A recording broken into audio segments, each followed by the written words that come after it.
war is a healthless state, they're going to be participating in that shit until they cease to be. So if there's death throes of this colossal, dangerous entity, it's mostly going to focus on like conflict avoidance, like getting the fuck away from that. And then it's like last step, if they're at your door, like defend yourself. Yeah. Just like, hey, Amazon, play playlist. Creedence Clearwater Revival. Hey, Amazon, turn off the lights. Red LED lights on. Bass all the way up. Hey, Amazon, play Skrillex. You're listening to the Art and War podcast with your hosts, Mitch and Nathan. Mitch is a former airborne infantry squad leader who now spends most of his time coaching soccer. Nathan is a professional illustrator and an avid shooter with a couple of years of Canadian military experience. Together, they run the B.R Art page. Enjoy the show. Echo. Are you okay? I just saw your brain shut off in real time. You guys didn't hear my my Alexa go on? No. Oh, she just started talking to me. Oh, that's the deep state. They're listening to us talk about our cult plans. Sorry, continue. That's why I started recording. I was like, all right, this is good stuff. We need to like actually document the cult because it's happening. I've been talking about it in the ad reads. Same. I've already been shopping for yellow aviators for all of us. And Kool-Aid. Lots of Kool-Aid. So much Kool-Aid. No, there was, during our last Q&A, somebody messaged us, asked a question. It was like, how are you going to differentiate between buying a bunch of land together and having it be viewed as a cult? And my response We're not. Yeah, that's what I said. I'm like, but it is a cult. And then Instagram removed it in like 2 minutes. It was like incitement of Cult must be one of violence. those trigger words. Yeah. See, you can be a Scientologist, but you can't like have some kind of, multi-generational militarized cult out in the middle of nowhere and, want to be left alone. That's wrong. Exactly. You know what? We're going to get a lot of Kool-Aid. We're going to get a lot of yellow aviators, Hare Krishna robes or whatever.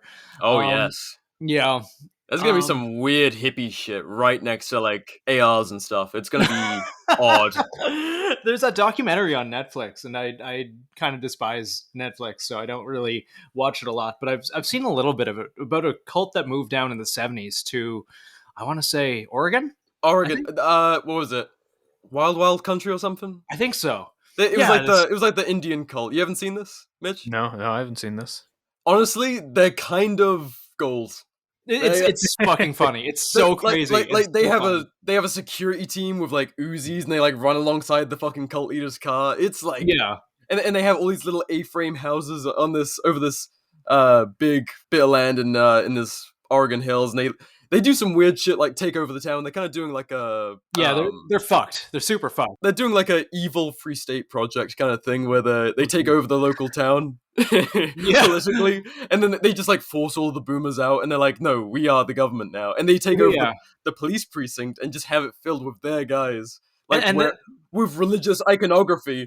Yeah, they changed the name of the town to the name of the cult leader. Oh my lord! Fuck.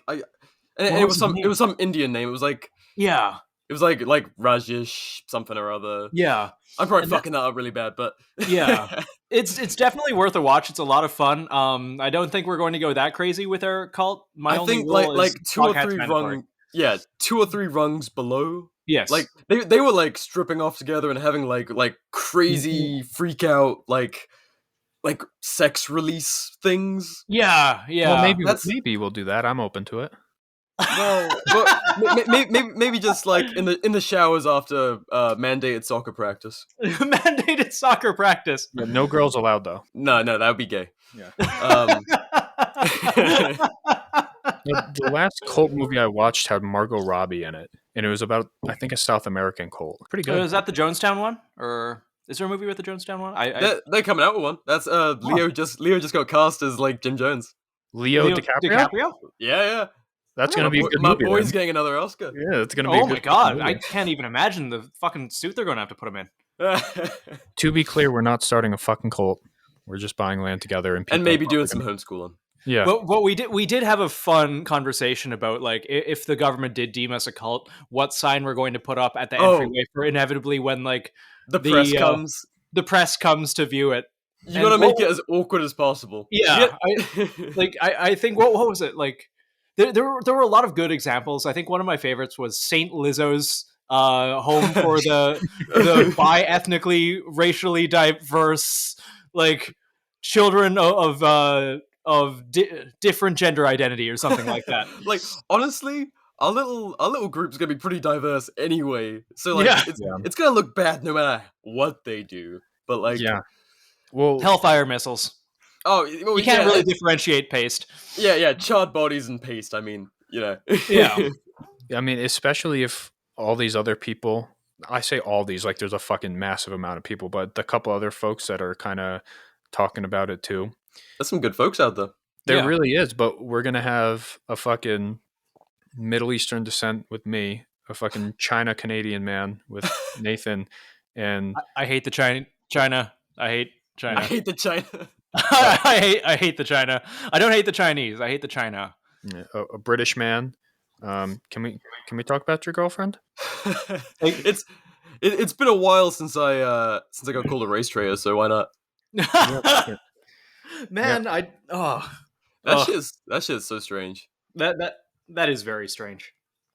Yeah, if you want to talk about your girlfriend and piss probably.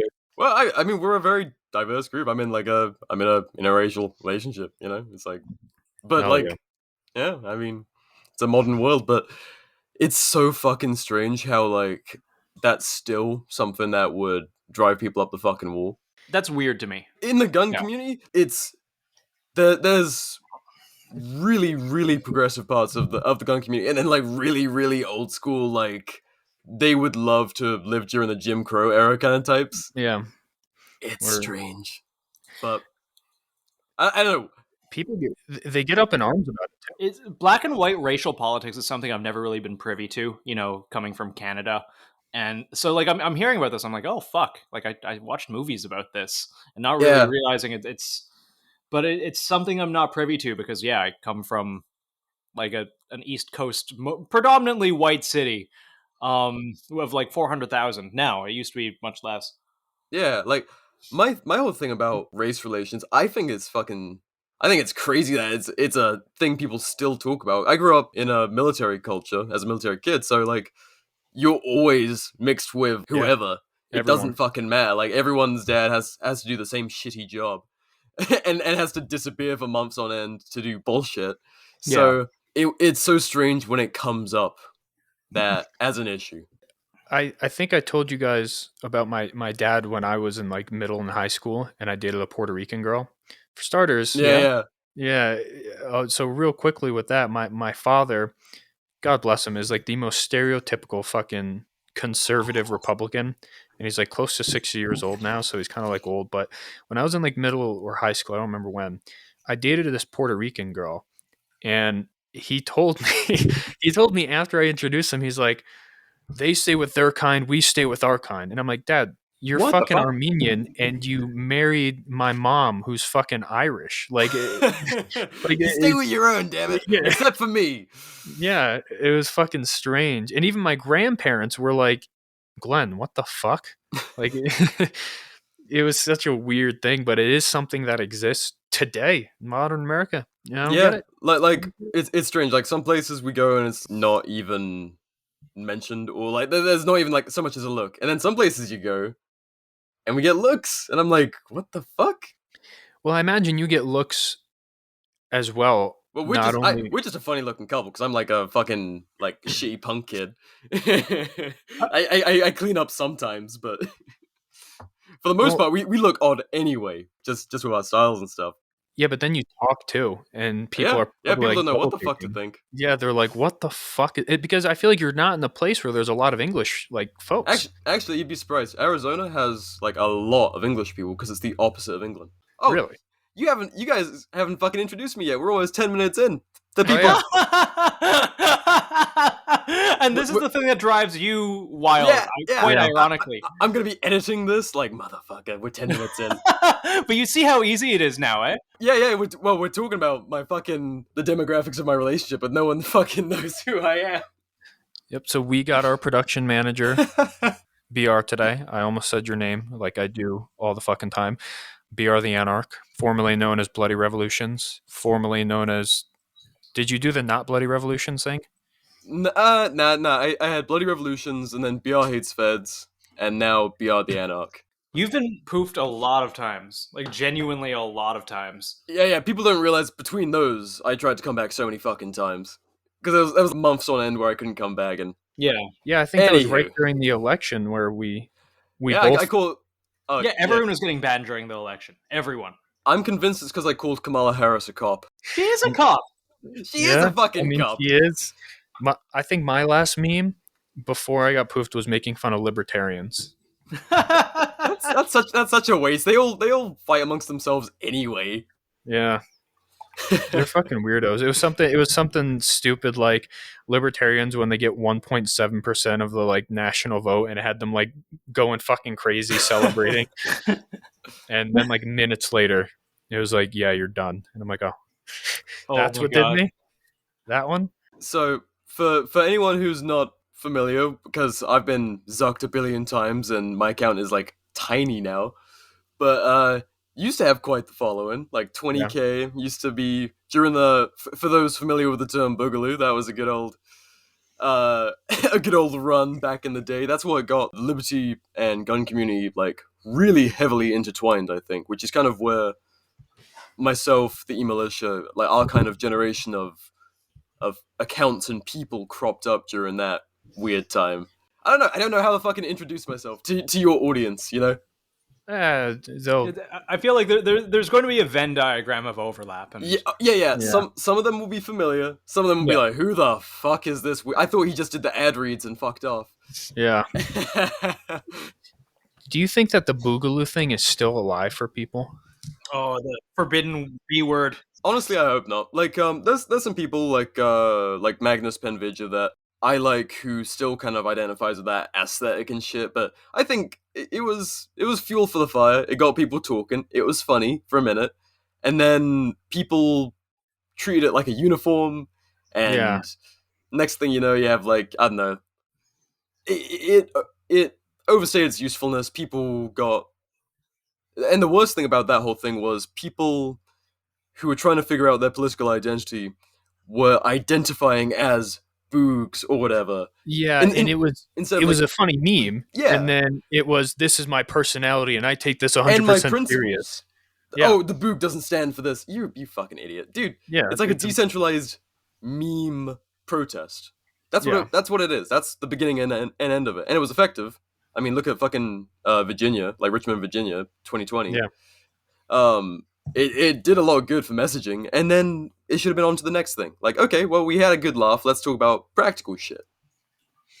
It definitely overstayed its welcome and was taken to a level beyond a meme. And it was strange. And I think it became like a death cult. Yeah. I think it was kind of like self-perpetuating, where it turned into like a fun internet meme to something that both got like mainstream media and federal attention, and both of these were like self-fulfilling prophecies. They're like, oh yes, it's full of these undesirable aspects of society, and then like, you know, that's the thing about a meme. Literally anyone can attach themselves to it, and then the media and politicians and law enforcement can kind of pick and choose from like a couple of examples of people taking it way too seriously. Well, and it was so easy to lie about it. I mean, like the fucking kidnapping of the governor in Michigan, which was 12 out of 15 of them were feds. Yeah. The FBI plots to kidnap the governor. Like, okay, that's why are we paying them to do that? And then they're using that to like police us more. Yeah. Well, it's that whole thing with like militias too. I saw a meme a while ago, and I think I've brought it up on this podcast too. It's like you've got 5 people in a militia. It's like Fed, informant, Fed, informant, developmentally disabled kid who just wants to have friends. And well, the same thing happens. Yeah, that's the FBI's bread and butter. Is like, and they've been doing it, you know, since, if we go back to the 90s, we have, you know, Ruby Ridge, where they're like, you know, trying to get the dude to sell a short barrel shotgun. Manufacture a crime for me to prosecute you on because you're an undesirable. And like, you know, he had his fucking beliefs and all that, but he was a separatist. He was trying to be left the fuck alone. But they're like, no, we can't be having these people. We have to go to them, make them do something criminal, and then make an example of them to justify our existence by creating boogeymen. And they did the same thing. Someone's knocking on my door. I'm sorry. Oh shit, we we started talking about federal agencies, and it's like, And then immediately, like Mitch is going to get black bagged on camera. A fucking missile's going to hurl through my window, and he's going to get just sniped through my fucking window. yeah. Sorry. One of the most hilarious things that I ever saw was when during the whole like peak of the Boogaloo getting like national attention, was watching like the FBI classify them as fucking domestic terrorists, and then going on Instagram and just seeing the fucking autism. Oh my god. What, you mean people celebrating it? Yeah, they're like, look at that, we're making a difference. The boog is coming, and we're like, and I was looking at that, and I'm like, yo, this was a fucking meme. Yeah. And now you guys are like, you're embodying what they're telling you that you are. Yeah. And it's like, you should absolutely thumb your nose, in my opinion, at the FBI as much as possible. Oh, 100%. I think it's a civic duty. Speaking only for myself, they are a domestic terrorist organization. And because literally they manufacture crimes. Like I was just saying, the whole 90s thing, both the Ruby Ridge and Waco were manufactured conflict by federal agencies. And then we had, like during the whole terrorist scare, we had the FBI Detroit office, same people who did the Michigan kidnapping thing. They tried to radicalize a single Muslim guy on some dating app, trying to get him to commit jihad. He's just like a regular American Muslim dude. Christ. And they're like, hey, aren't you lonely? Don't you want to blow up some like infidel buildings? It's like, what the fuck? They're just justifying their existence. Yeah, I heard about that, and he tried to talk her out of it, and trying to de-radicalize the de-radicalize FBI. this person, and then they just arrest him anyway. Yeah, and they like people are like, oh well, that was in the 2010s. That was the Obama administration. Okay, well we were just doing the same fucking weird shit with the whole Michigan kidnapping thing, and people think that's gonna stop because they get caught. Nah, as long as they have funding, they're gonna be like, okay, well, this is our job, I guess. Who was I think it was a former Air Force guy who went and did like a shooting and then wrote in blood "boog" on like some cars. I saw that. Was that in California? I think, was it California? I feel like I might be completely wrong, but I feel like that ended in Northern California, and it was kind of like a Dorner-esque ambush. It was strange. There were so many things that happened really fucking quickly during the election cycle that just suddenly disappeared. Well, that's why I asked, like, is the Boogaloo thing still a thing? Because I haven't seen shit about it. I think the Boog only exists in federal offices at this point. Yeah, and in the federal agent that's listening to this is headphones. Yeah, shit. All right, maybe we have to come up with someone else. But what was the thing the guy shouting about the Afghanistan pullout, and he parked his truck outside the Library of Congress, and he said that he had a bomb. Do you guys remember that? Yeah. How quickly did that go? Yeah, that was really strange because I remember they were talking it up like this is and it was perfect for their narrative at the time. There was this Trump supporter, white supremacist, domestic terrorist, all these things. Upset and then, with Biden. Yeah, there was like one small rumor that this might have been like a ploy, and all of a sudden disappeared. Yeah, I don't even know what the fuck happened, but like what ended. People started calling it out for being like a false flag, which. False flags historically exist in U.S. like strategy. Yeah. Fucking, I mean, yeah, I'm gonna be the most tinfoil hat guest you've had so far. People are like, oh Christ. No, I love it. I'm fucking here for it. Do it. Like, I'm a little bit sad that we haven't done Chris Geraldo's episode yet, because he would that'd be like a nice base, and then I could come in and be like, all right. I kind of feel the opposite. I think we need to we need to ramp it up. Introduce people to Chris Geraldo. I think I haven't seen him in a while. I wonder if he's doing something. I hope he took a break. Yeah, he said that he was not until the start of next year, right? Yeah, I think so. I like him. We have our disagreements. Yeah, but we did on the podcast too. Yeah. I'm looking forward to getting him back. I'm looking forward to people hearing that one. But God, where the fuck do we go with this? I'm going right down the rabbit hole into false flags and psyops, and I haven't even. I don't know. Well, there was a false frag. There was a false flag with I can't remember what war it was where we sunk our own ship. Wait, what? And then Vietnam, the start of the Vietnam War. was it Vietnam where we sunk The Gulf of our own, was that the Gulf of Tonkin, or am I like really fucking off?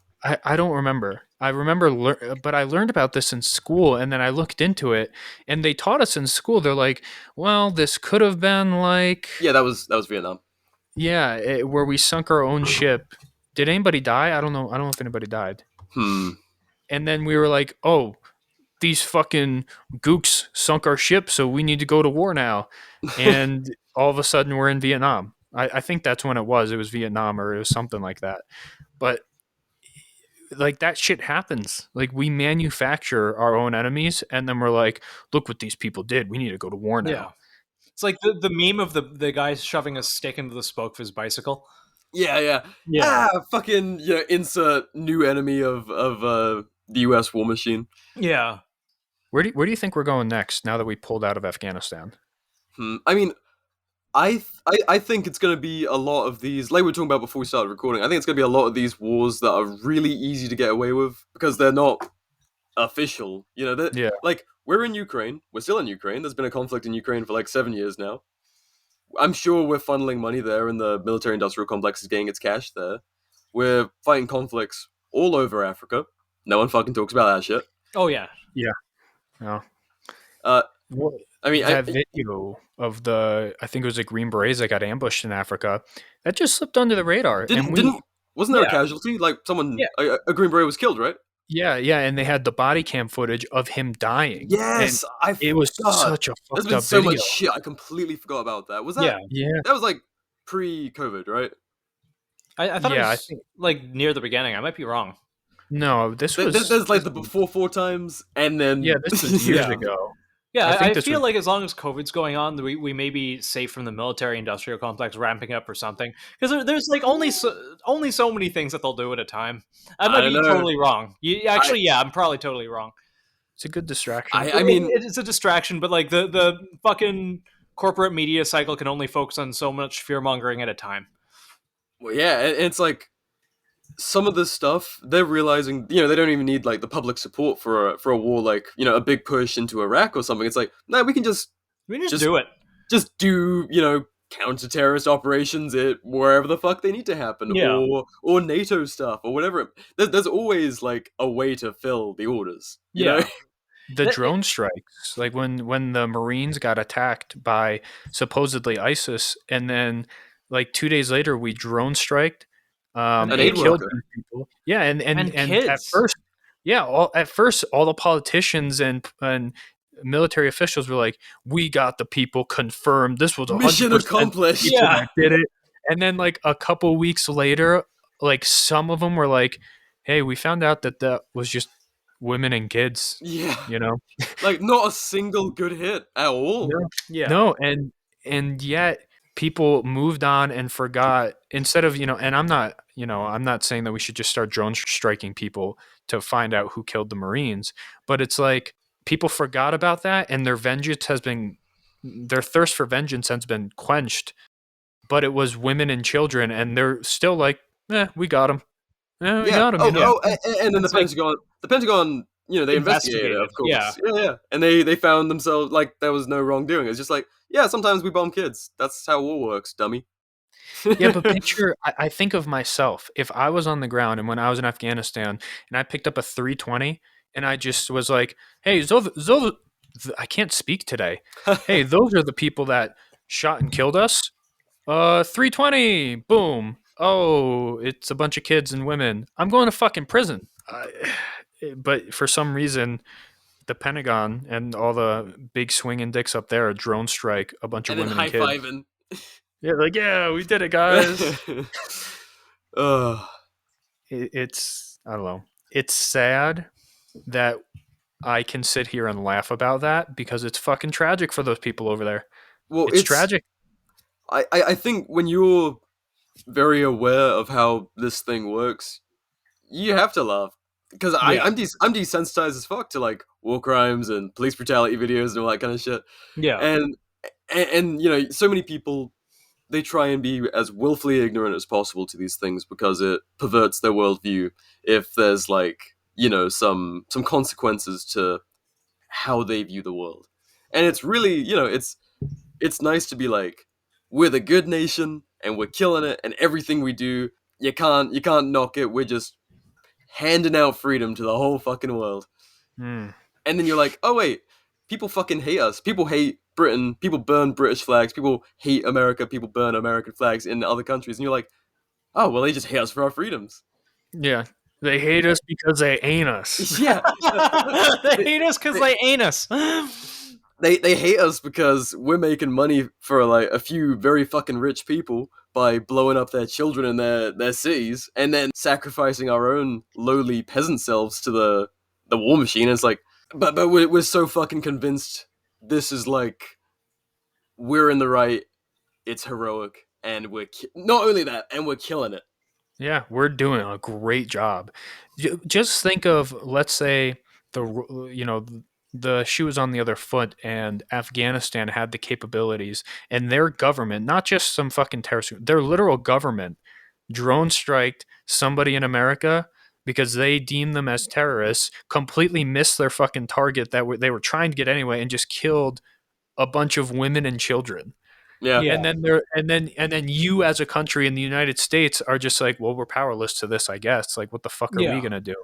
No Like, wonder people get radicalized. Like, no wonder the war's been going on so fucking long. Especially, what was the percentage of drone strike fatalities during the Obama administration? Make no doubt, it's during all administrations.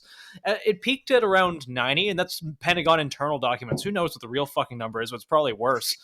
But at a baseline, it was 90% at a time. Oh yeah, that's why they call it like the drone assassination program. Yeah, because that's horrible. If 90% of your fucking victims of your drone strikes are women and children and just unintended targets, you're not doing a good fucking job. Wait.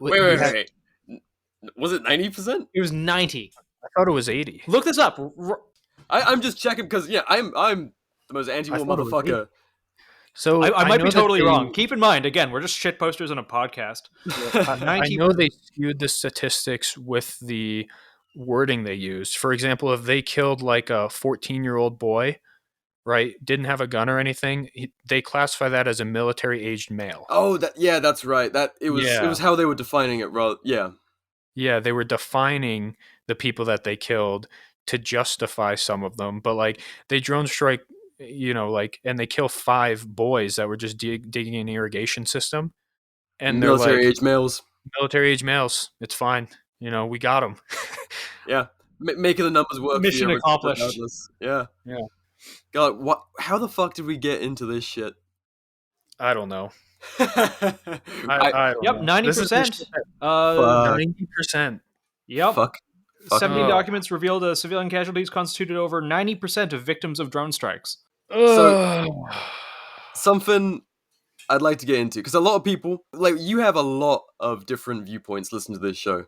You guys have a crazy diverse audience. And so you have people who are going from the gung-ho, like, flag waving, signing up for ROTC, all that shit, all the way through to people waving a black flag and saying, fuck this government, I want it to, I want to exist separately from it. Yes. And that is and then everything in between, left, right, up, down. That's a lot of fucking people listening to this and being like, okay, well, you're ragging on the military, but I think, it's an acceptable amount of evil and shit. You have people still justifying that shit, just like we all have in the past. Yeah. Oh, yeah, I used to be one of those fucking people. Yeah, I mean, so I want to help those people kind of understand how someone gets, from say, because at one point I was like a constitutionalist, Yeah. Yeah, you spent some time in the military too. I wouldn't say that. I started to commission all right. I was going through the commissioning course to become an officer in the British Army, just to clarify for people. I don't want to say like I'm a fucking vet or anything, and and I was like pretty libertarian when I went in. Yeah. And I was preparing to be the Ron Swanson of the British Army. I was like, I respect that. Like I was like, you know what? It's gonna suck, but I'm gonna try and make a difference and like make it good for the guys under me. All that kind of mentality. And then literally just going through Sandhurst. by the time I was at the end, I was a complete fucking anarchist. I can't blame you. Yeah, couldn't fucking do it. Bailed, and the rest is history. Moved to the U.S. What really gets me, and I'm not sure if we've ever brought this up before, the amount of like black flag waving, just like anti-state ideology on every side. Again, like red flags, yellow flags, black flags, whatever. Who cares what flag? But like dissident ideologies from veterans, or not even veterans, like people who are in the military or people who've worked for the government in a usually a violent capacity. The proportion is huge compared to basically any other job. Yeah, it's a strange phenomena, and that's why that's something that I think is worth talking about. Is kind of this brewing. Anti-state sounds like a lot, but anti-state violence kind of people that encompasses like a big group of people from like libertarians to more lefty types, anarchists, whatever. There's a lot of people in the gun community and military veterans and stuff who are coming into those ideas now. And I think it's quietly being acknowledged by the gun industry because they have purchasing power, but it hasn't quite become a talking point yet. And I think it's like this uncomfortable thing where these companies for years thought they could just do the thin blue line thing, mole and labia, and you'll fucking sell stacks of stuff. But nowadays, you'll see a gun company post something thin blue line, and all the comments cringe, like blah. They're the ones taking your guns and shit. I don't know. So I want to like, however we do that, I want to try and help these people understand this transition for people on the outside of that. I think the outside perspective of the military versus what it actually is now what's the driving force behind that. Because there's a lot of people that are in the military that, I mean, I was one of them. I used to buy grunt style shirts when I was a fucking private and wear them and think I was a fucking badass. Yeah, I saw that video of you dancing in one. It was pretty funny. I wasn't wearing grunt style. It was an Under Armour shirt. It looked like grunt style. I'm going to. It's much funnier if I think it's grunt style. It's grunt Either style. way, you look like a hero, sweetie. Thank you. I was a fucking war hero. But the perception of the army or just the military in general, people want to be the sheepdog or the sheep herd or whatever the fuck it is. Yeah. And they see these shirts. I saw them at airborne school. Luckily, I wasn't this cringe to get this shirt, but at airborne school, they would sell these shirts that was like, I jump out of planes and kill people. What's your profession? And people see that. I mean, especially young kids, because you're fucking retard when you're like 16 years old. I remember I'm still a retard. We did a character of someone wearing that exact shirt, and a bunch of people were like, "Oh yeah, cringe character." Like, "Oh, good on you guys. You ripped this guy up. Where can I buy this shirt?" Like, oh my fucking god. Yeah, and I was 17 when I joined, and I remember thinking exactly that. I'm like, I'm going to be this fucking badass. I'm going to be Billy fucking badass. Basic training. One of the first things I did, I cringe hard thinking about it. I was, before I was dating my wife, I was dating this Puerto Rican girl, the one that we were talking that my dad, had something to say about. And I bought her like $100 worth of clothing. I was like, my boyfriend's in the army. My boyfriend's an man, like army girlfriend, like type shit.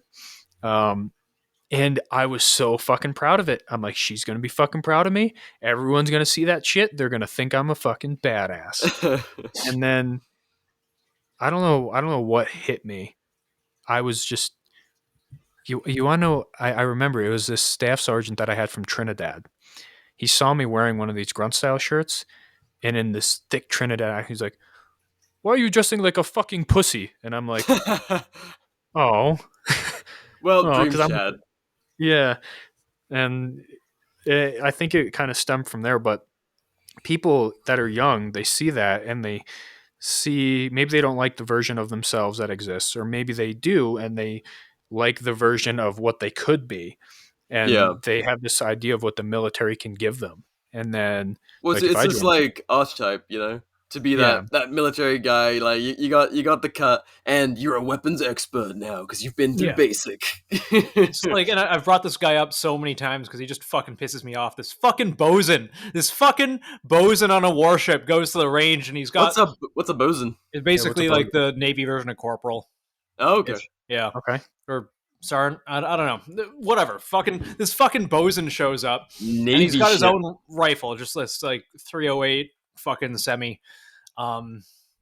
And he's just like, yeah, I qualified in the MP5, 50 cal. I scored X in my drills. I got my cross rifle certificate, like all this shit. And he just like stands up and empties a full mag at a target. And like he shoots 20 rounds at this torso-sized target at 100 meters, and he hits it 0 times. 0. Clinical. Yeah. You know what I think is the really funny thing about the whole hero worshipping and the military identity thing? Especially because, like the majority of people who go into the military, really in any country, are going to be your conservative kids. Yeah. These days, they're trying to shift. Reserves. It's funny how that's kind of shifting. But, like traditionally, it's that conservative type. And it's funny because traditionally conservative values like individualism and all that kind of shit, rugged individualism. And then you're like, I want to fit into that box. That box is me and what I need to be, and that's what a good American is. I need to subscribe to that form of collectivism and just wedge myself in this little fucking box, and then I'll be like a proper man. And we all fucking had that at some point, yeah. I thought that's what would kind of like qualify me to be, because I always liked guns before I got into the military. I always liked shooting and stuff, but living in Britain, I was like, well, the only way to kind of qualify that is to have military background, because you can't just be a civilian expert on firearms. You have to be a military expert on firearms. It's like, Jesus, what a wasteful line of thought. Yeah, and I think part of why that shift from a lot of conservatives, joining, I think that has to do because when I joined, it was like 2013, 2014, and at the time, it was very, you can have your political opinion, but shut the fuck up about it. Nobody cares. Yeah. And that was encouraged. And I think if the military is going to operate, I mean, that's probably the best way to do it. There is no political affiliation. But then, I mean, and I'm sure there was politics at like the highest ranks, because everybody already knew, even at that time, you hit a certain rank and you become a politician. But still, like in the core and vast majority of the military, it was, you can have your political opinions, but shut the fuck up about them. Nobody cares. And then Trump happened, and the military became a political vessel for mission statements and all these other things. And then the riots started happening, and then it was, we need to deploy the military to quench these political riots. And then it became, if you're a Trump supporter in the military, you might be a domestic terrorist. Yeah. And you, depending on your allegiance, there was all sorts of weird extremist stuff, from like libertarians to Black Panther affiliations to Trump stuff. And it's like, if you believe in any of this that steers away from the blue or red box, then your beliefs might be too political to follow through the military's mission. And it's like, Jesus, okay, what the fuck is the military's mission in this time?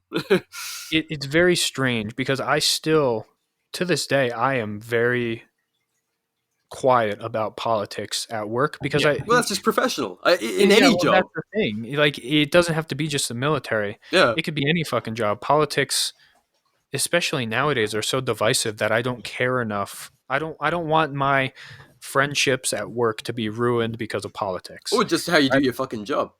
Yeah, I don't care. It's just do your job.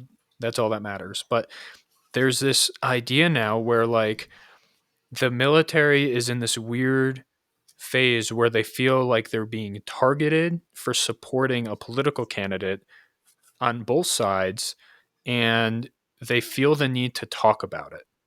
And I think if we went back to just shutting the fuck up, like, just do your job, it would be better. But I don't know. I'm just here so I don't get fined. The military is not and should never be a political entity. No, but it is. And when it does, then that's when like society starts to get really fucky. Yeah. It has never preceded anything good. No, fuck no. Well, and I understand from if I am the government during that whole January 2nd or whenever the fuck that 6th. Oh yes, the worst thing since always remember. Always remember, never forget. January 6th, when our democracy almost fell. Jesus Christ, Mitch, have some fucking respect. Seriously. Oh man. Sorry. God. Moment of silence for that. Yep. I will be Oh, I editing. fucked up. I will be editing in 60 seconds and the national anthem. Please. Hi gang, B.R here. This is going to get a bit meta. We're going to take a quick break from me to talk about the lad's Patreon. Not only do we want to continue improving the quality of what we can do both here on the show and on Instagram, but we also want to elevate what we can do as a team. To that end, we are looking at acquiring property and starting a cult in the wilderness so we can shoot at trash and be left alone. So that's what the Patreon's going towards. Of course, the Art and War podcast is no charity case, so what's in it for you? Our Patreon subscribers enjoy 5 different tiers of exclusive perks ranging from all of the content the lads would post on a pre-Zuckerberg Instagram, downloadable high-resolution guides, behind-the-scenes info like guest schedules, spicy memes, and at our highest tier, get monthly art commissions created by Nathan himself. You can find our Patreon via the link in this episode's description or in the Seaburn Art page's bio on Instagram. We also have our sponsors to thank. AWS Belts. Nathan and Mitch love their SMU belts. Mitch himself has been running their gear for years across deployments and heavy use at home long before any sponsorship deals took place. He digs them. If you're in need of a good pistol belt, go and grab one of them via the AWS link in the description of the show and use code RNWAR10 all connected for $10 off. We also have Applied Gear to thank. If you're in need of a rigid EDC belt for daily carry, check out their link in the description and use code RNWAR5 for $5 off any Applied Gear belts. Thanks for listening, people. Now let's get back to me getting this show put on a watch list. From a government, if you're within the government and that happens, take away any conspiracy or any, thoughts that you might have about it, valid or invalid. You can understand them wanting to defend that building. In a way, they spent our money on it. Yeah, I'm not saying what they did was right or wrong, but in a way, you can see why they would want to defend it. That being said, getting the military to do it is the wrong move in that situation. Because now, look at South America. When the military gets involved with politicians and federal buildings, coups happen, like legitimate coups happen. Oh yeah, well you're making them lose legitimacy because you're making them like a political element, which is not great. Because like if they go and crack heads during like a BLM protest, then they're like a paramilitary right wing death squad. And if they're enforcing Biden's new tyranny and like his whole weird fucking cultish parade and all of that stuff, well then they're like part of the leftist authoritarian government. And it's like, okay, so. And both sides think that it's going one way or the other. Yeah. And it's not like I think the military is now being dragged into the same discussion as police, which is a fucking problem because the police are domestic. The military is supposed to be foreign / you have that domestic, it was like, that's a problem of itself, but we can get into the semantics of that, but at a base level, the military in general is supposed to focus on the domestic stuff. Now, the individuals in the military swear an oath to defend against all enemies, foreign and domestic. But in the situations that the military is being used domestically, they're becoming cops. And cops and military are very, very separate things. And when you start combining them, you start to get military police. And when you start to get I'm not militarized police. I'm not talking about the fucking retards that drive around and pull me over for going 32 in a 30 zone. I'm talking militarized police in the United States. MRAPs they inherited. Yeah, and it just creates this it sets the foundation for some really awful shit to happen. Well, did you hear about when the George Floyd verdict was being announced? There was talk, I think, in California of the Air National Guard like buzzing protesters, just flying over with a jet just to project military power. There was a show of force. That's a show of force. Yeah, we do that in Afghanistan as a show of force. That's 100% true. You can fucking look it up. I'm 90% sure it was California, but that was definitely something that was fucking discussed. And it's like, okay, so if what does that mean? Are you going to fucking drop a missile on us? Yeah, what are you going to do with a jet?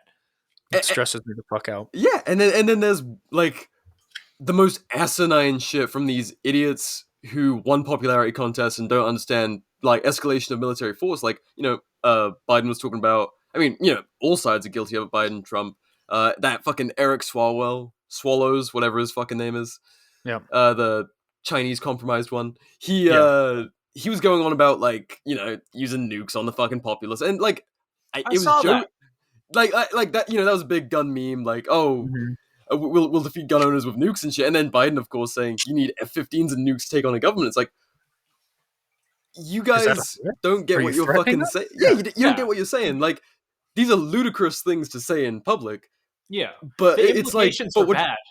Yeah, like whether it's like a silly little remark just offhand, that's really dumb. Yeah. Or are you legit like, we have nukes and jets, guys? Chill. Yeah. Well, and that show of force thing really fucking disturbs me, because I very vividly, it was one of the first things that I experienced in Afghanistan. Before we had seen any type of combat, we were out and about with this team down south, and we were about to go into a village, and we had air support. And one of the guys was like, "Hey, can we get a show of support for this village, so that, or a show of force for this village, so they know not to like fuck with us when we come through?" And at the time, I'm like, "Yeah, that makes sense. We're about to go through, just swing our dick, village, like show of force to let them know not to fuck with us right now because we have this going on." To have that done in the United States, I mean, it's obviously, you know, maybe you can debate if it's the right or wrong thing over there. To have that done here should really disturb a lot of fucking people. That's something. That's like a serious conversation that I want to have with people like constitutionalists and people who are like so close. They're mistrusting of government, rightfully so. You know, if especially anyone who believes in their Second Amendment rights and all that stuff, or just their, you know, their right to be an armed individual, they understand that governments are dangerous. You know, they have the gun in the room. Yeah. And that's the thing that a lot of people forget too. And I know we've gone over this literally in this podcast multiple times. In the one that we're recording right now, we've even touched on it. But it's like the idea that someone is like, oh yes, our government is evil and racist and so, and they do horrible things and have done horrible things all through history. Oh, remember all these things that the government did? Remember, you know, when they infected black people with syphilis and, you know, gave people LSD to see how much it takes to make them retarded? Like... They've done all these horrible things, and they're horrible. Like, on one side, you know, the government's like, oh, it's the patriarchy, it's so and so. You know, it exerts power to, you know, keep the proletariat, you know, poor and all that. And you have on the other side, it's like, oh yes, the government is evil and corrupt, and it's the swamp, and you know, we need to drain and we need to limit its power. And then both of them still trust the government. Both sides at the end of the day still want fucking Big Daddy. Yeah, it's like, oh yeah, like. Let's vote our guy in. They'll be better for sure, 100%. Yeah, the creepy thing is, like, every election cycle, the state just washes its hands of the responsibility of the police state shit it was doing to the enemies of the government at the time. Like, you know, during all the BLM riots and shit, crackheads as much as you like, whatever, you know, have your funding, that's completely Gucci. And then at the same time, there was like during the Kenosha riots, we now know that there was drones like watching a lot of these riots. Yeah, no one seems to care about that. There were fucking drones monitoring everything with fucking FLIR cameras, and no one cares. Yeah, and it's just that casual, like, incremental escalation of what you can do on U.S. soil. Like a few years ago, there was the Dallas, I think it was Dallas, police sniper, and they used like a bomb disposal robot hooked up with C4 to blow him up. Yeah. And it's like, okay, so that was, like, to my mind, the first use of a drone on US soil by law enforcement to take out, you know, like, so he was being hostile for sure, but like, but you're escalating the lines of rules of engagement on US soil, and that's just going to keep, when you say, okay, well, we can buzz them with a jet as a show of force for rioters, not like, you know, like an armed militia raiding the Capitol, for rioters. You're gonna buzz them with a jet and be like, "Oh yeah, we might bomb you. Yeah, we might strafe run you." Like, what the fuck? And I understand in all these different situations, there's nuances, and you can make an argument to justify or you can justify shit ton. But that's not the point here. It's the precedents that these things set. So even if they're used in a justifiable situation in your mind, you have to think about the precedents that it sets and who's going to control these at some point. And that's just the thing. Like, every 4 years, you know, we go from red to blue to red to blue. Yeah. And we're like, oh, well, you're using it against my political enemies, so that's okay. Yeah. They should have those powers to take care of those like evil communists who are going to destroy America. And then for 8 years later, it's like, oh well, those white supremacist militia guys, they need like the police need to be able to kick their fucking head in. I don't care what happens to them. The cops need to have all the power. Same people who were saying like ACAB 4 months earlier. Yeah, 100%. It's like January 6th, the narrative just flipped. It just fucking flipped, and people forget. Yeah. People forget that the political opponents that you had, a couple months before that will keep all of the powers that you gave them. Like, and to be very clear for our special audience, this is not us saying that white supremacists shouldn't, face some type of adversity from people if they're doing weird shit. That's not what we're saying. We're not supporting white supremacists or communists. We're using them as examples. That's the go-to. Like it's evil. America hating communists, and it's evil white supremacists, right-wing death squad, whatever the fuck. Those are just like, they're like throwaway terms to me. Yeah. At this point, because the it's word like white supremacist means nothing to me anymore. Same with the term racist. Same with the term commie. Same with like all of those terms mean nothing to me because they're so overused. Yeah, authoritarian of any flavor can suck dick and die. Yeah. But at the same time, like, no one, I don't care what you believe in. No one deserves to get killed by the government for their beliefs. The beliefs can be abhorrent. They can be amazing. It doesn't matter. You could disagree with me on literally everything and then but not act on, wanting to put me in a concentration camp. I will defend your right to freedom, and I will defend your right to have those opinions and, not be put in jail for it. Yeah, it was much like the fucking, we tell this story consistently, but your death threat? Yeah, the commies that threatened to kill us. Yeah. Like a threat is different than a belief. If they believe that people shouldn't have the means of production, they can believe that all the fuck they want. I can disagree with it, but as long as they're not actually threatening to put me against the wall and kill me, I don't care if they have that belief or not, and they should be allowed to have that belief. Now, when they act upon it, very different.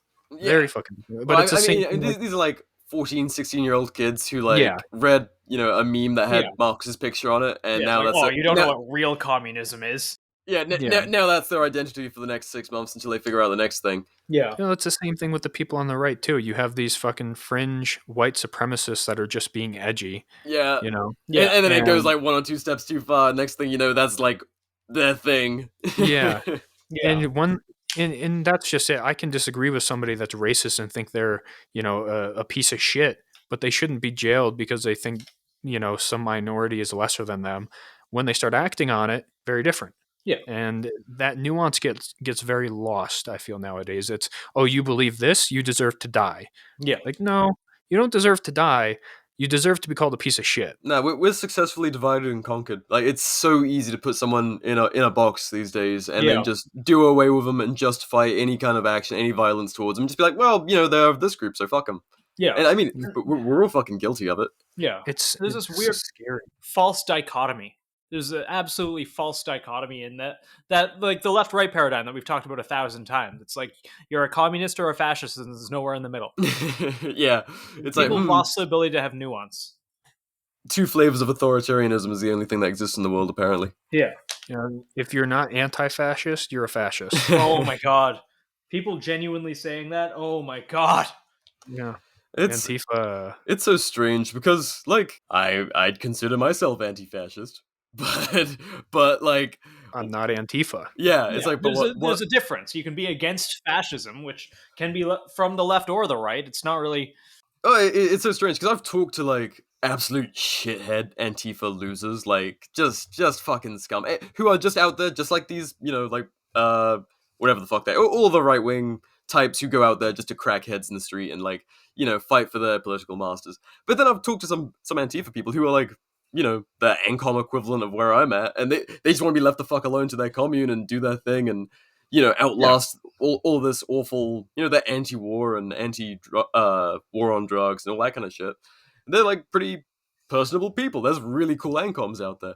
But, I don't know, everyone's fucking tribal. Yeah. Even libertarians and anarchists and shit. Especially libertarians. Libertarians. I love it. It's so easy. It's really so fucking easy to make fun of libertarians. I sympathize with them because obviously, that's kind of my, came down that path. But like, yeah, I feel like a lot of us did. people are so defensive of these new ideas because they're like, I finally figured it out, and you're all dummies for not getting it yet. And then it's like, wait, but you don't think about it quite the same way I do. So you're inconsistent, and fuck you, and you're gonna like be the destruction of liberty because you're doing it this way. I don't know. It's like, dude, if you're pushing for less political violence, you're okay with me. Yeah. I mean, I take it a step further. I think I don't care what beliefs you have or where you're at, as long as you don't want to fucking hurt me, hurt my family, imprison my family, or make me adhere and live by those beliefs. If you want to fucking go be a fucking communist somewhere with a bunch of other communists, I don't fucking care. Just don't force me to be a part of it. Yeah. We're good. Yeah, honestly, like as long as there's like enough, we're not downwind of a commune when we set up our little cult. Oh yeah, it smelled terrible. Fuck no, like, oof. I'd rather have a manure farm, but like, they can be like a few pieces of property away, and I don't know, maybe they'll be good with their fucking chickens or whatnot, or they'll probably just be like just raising kale. Well, what did they do? Where was that Seattle where they set up like Chaz? Yeah, Chaz is one of my favorite fucking things to talk about because whenever someone like clicks that I'm an anarchist, they're like, "Oh, so Chaz?" I'm like, no, but well, yes, autonomous zone everywhere, ideally, but not quite walking into someone's fucking the middle of a city and being like, "This is ours now." Like, okay, that's not gonna work, dude. That was like the Stoyjack version of what might be ideal. Yeah, like honestly, if the most American fucking thing a person could do right now would be to go out into some government land that's completely unused with a group of friends and just be like, "This is ours now." I respect that. Like, it's this is mine. There's so much of the U.S. and so much of many like Canada. I'm sure has the same thing. I don't know, with the natives. Maybe that's true of the U.S. too. That's a whole fucking thing. But anyway, eventually they'll try and make it into a golf course, and then the fucking army will come to kill you. Sorry, continue. The Oka crisis was base as fuck. But when the protesters are better equipped than the military, love it, as it always should be. Yes. But if someone was to just like start homesteading government land and they made it function and it was sustainable and they were just doing their own fucking thing, they're gonna get Waco. Yeah. But that would be the most American fucking thing. That's how this country was founded. Like people going out west and homesteading and shit, and just making something out of nothing. That's the whole like American spirit. But then, and that's I really wish that was still a part of this country where if you went off and you create something for yourself, it's yours. Yeah, I don't know. And when we're that so far ended, from that. because I remember reading books, like textbooks and like literal like stories about the times back then where it was like, hey, the US government just bought all these land. If you go out there, you can claim whatever the fuck you want. Yeah. And people were like, people died doing it. Don't get me wrong. There was a lot of people that like eating dirt and shit. Up, but they would just go out there and be like, oh, okay, well, this is mine now. Yeah, and pay like $1.50 for like 300 acres.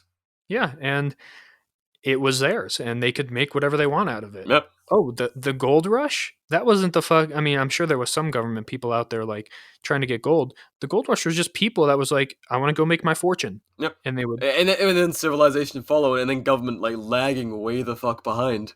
Yeah, and then they were like, "Oh, you have this thing. This is kind of ours now. Yeah, thanks for doing all this work for us. We're sorry. You want a government? You want like states' rights, whatever the fuck that means." Yeah, strange times. How, and this wasn't like fucking centuries ago. This was like, well, is a century 100 years?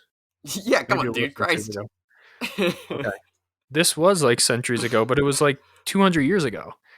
It was like really like the 1800s and the mid 1800s to late 1800s, kind of like the peak of that. Yeah. Like a good book on that is the Not So Wild West, and like talking about property rights and how people figured it out just on their own, like what's fair out there, Well, now people on the left are going to be like, oh, so you want to go back to the 1800s where black people were slaves? No. Jesus. Let's not do that part. What is Nathan doing? What's Nathan doing? Don't worry about it. You got company? Yeah, but we're gonna do a little bit of stuff that do you guys? I have it in the chat. Is it okay if we finish this a little later? I don't know. The problem If not, is we can just finish this off right now. It's totally okay. the problem is we need this as a backup episode. Yes. Shit, you're And right. needs to edit. Okay, then we'll just finish it. Well, I don't want to rush it. No, it's no rush, zero rush. I was gonna say, Christ, the original plan was to be like recording right now at 1. Yeah, we. Okay, let's keep going. Killing me. I'm sorry. I'm Austin. high. God damn it. You're high. You're high. Don't worry about it. I smoked in the morning. I was like, you know what? By 1, I should be nice and evened out. I won't be rambling about shit. Instead, I'm like, and the fucking war. We'll move. Here's a smooth transition.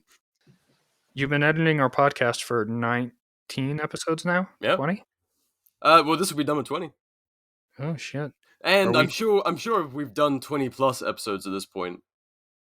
Yeah, we've done a lot of episodes that haven't gotten published or have gotten scrapped. Yeah. For one reason or another. I'm gonna mute Nathan, and he can fight me. Yep. Oh, wait, is he back? Is he back? Oh, fuck. I can't unmute him. What the fuck So is this? sorry, Yeah, I no. thought I was muted. I'll mute right now. Okay, I'm sorry. It's more stuff to remove. I'm like, God damn it, like rustling.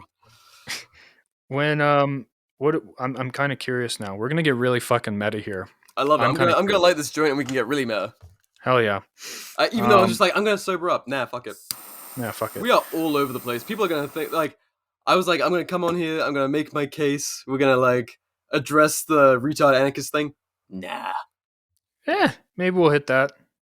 We'll see where it goes. I'm curious though. Because we kind of have a little bit of a history for those who don't know. Ooh. Yeah, a little bit of history. If we want to go back like way back, to when I first, this was 2-3 years ago, I think now, when I first started my page, I reached out to, at the time, Bloody Revolutions. And I was like, hey dude, you want to give me a shout out? You know, super cringy, didn't understand. Oh my god, Mitch, you fucking cringe. I don't know why I'm typing this to you while I'm talking. Regardless, I notice that sometimes near the beginning, I'm just like, Mitch, we can't do no shoutouts, no nothing like this. We can never do any of this. No social media things. Well, I didn't understand social media culture because I didn't have social media for years. Yeah. Building up to that, and then I'm like, yeah, fuck it, I'll make an account. And then I didn't understand the culture and the norms, and I was like, hey, you should totally shout me out. Well, I'm interested in why, of all people, you came to me for that, because I was fairly aware of you, like, pretty early on, because I was, especially back then, I was much better about making my infographics and, like, all, you know, tactics and shit for people who don't know.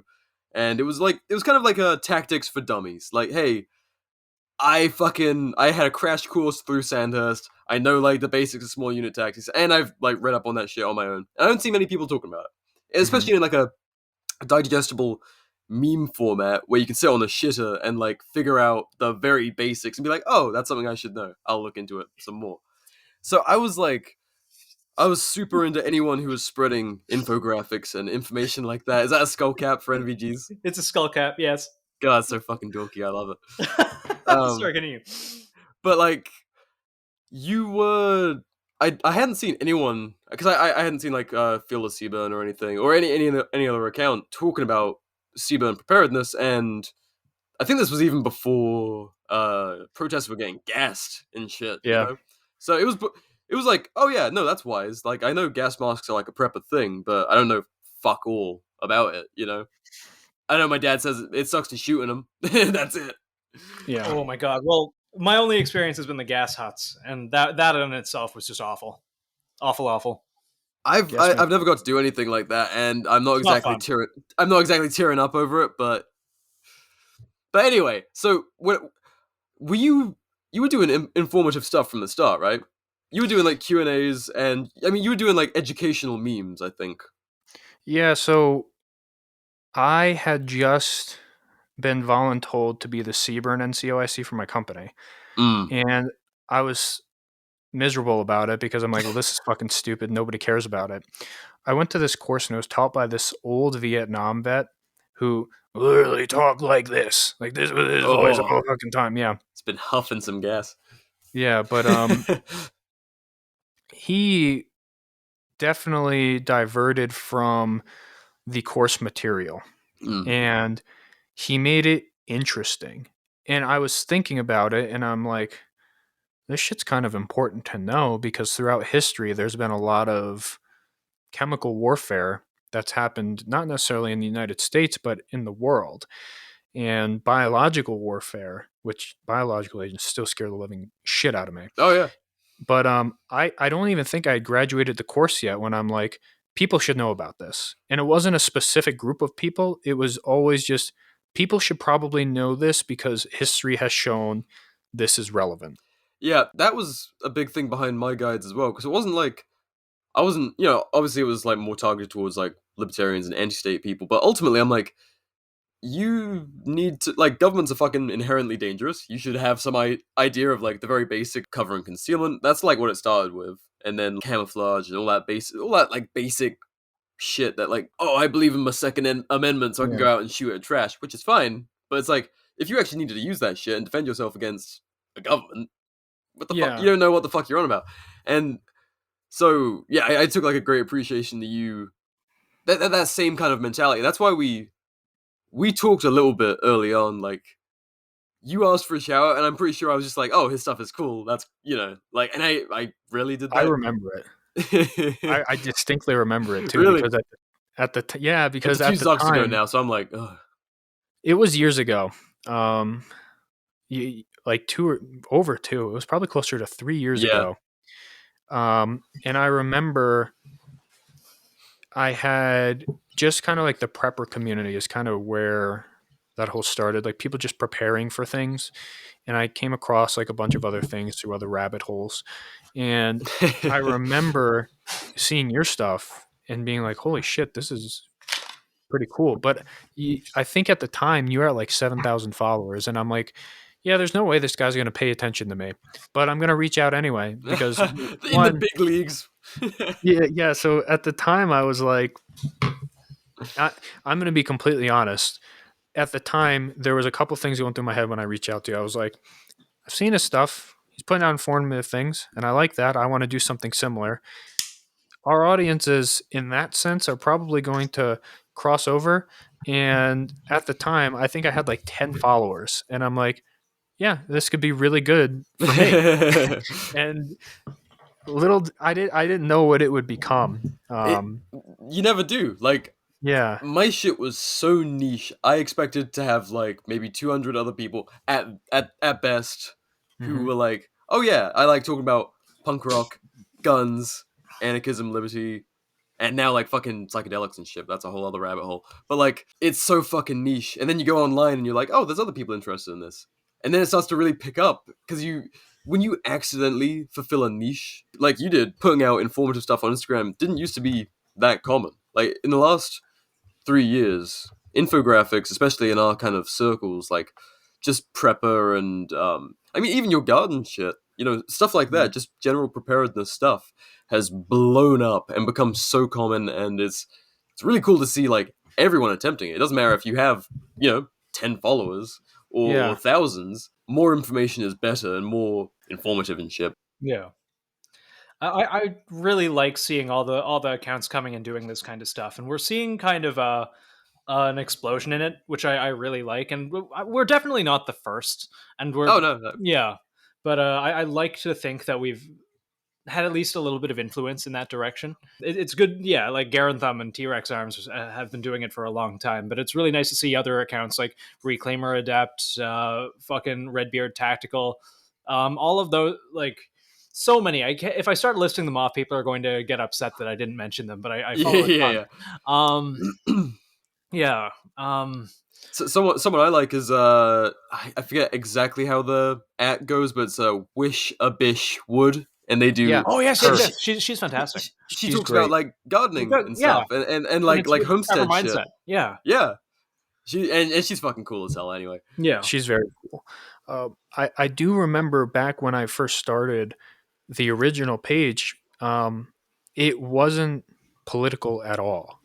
And I mean, still, even the guides, and even now, I think the page, we do get political sometimes, but the information is still for anybody. Yeah, it's for everyone. And yeah, and that's something that hasn't changed over the years. Even before Nathan was around, that was always the intent. And I think I remember being really nervous to post any type of political anything, because I'm like, people only care about the Seaburn stuff. And I don't think I've posted any Seaburn related actual content like a year and a half, 2 years now. Yeah, we haven't had anything since the gas mask guide. Well, and that's because as I kind of, we evolved, what ended up happening, I understood my capabilities and my knowledge had a certain threshold on it. And the reason at the time, I was like, nobody's teaching people about Seaburn. Yeah. And it's something that I think is important. And I don't have all the information. I think it was a 2 or 3 week course that I took to be the Seaburn NCOIC as an infantryman. And I'm like, well, this is better than nothing. But then other accounts started to pop up with Seaburn stuff, and they knew they had, all these certifications. They had gone to the schools and they knew, and they have done the job. So I kind of was like, well, while I am a more popular page at the time, I think I was back when I was crawling and reaching like 10K, I was not the go-to source anymore for Seaburn information in my own head, because there were more people with more information and more quality stuff, to where I was like, okay, I need to adapt now. And I started to break into political memes, but it was always still, my initial growth came from you for sure. And I distinctly remember that shout out. It was like, hey, I normally don't do this, but this account is doing something pretty unique and talking about stuff that doesn't get talked about. And I remember at the time, that shit is so important, because like, I mean, Christ, that's something that made me step away from doing guides and stuff, because I know a lot. I'm a fucking nerd about all this stuff. I read up a lot on it, but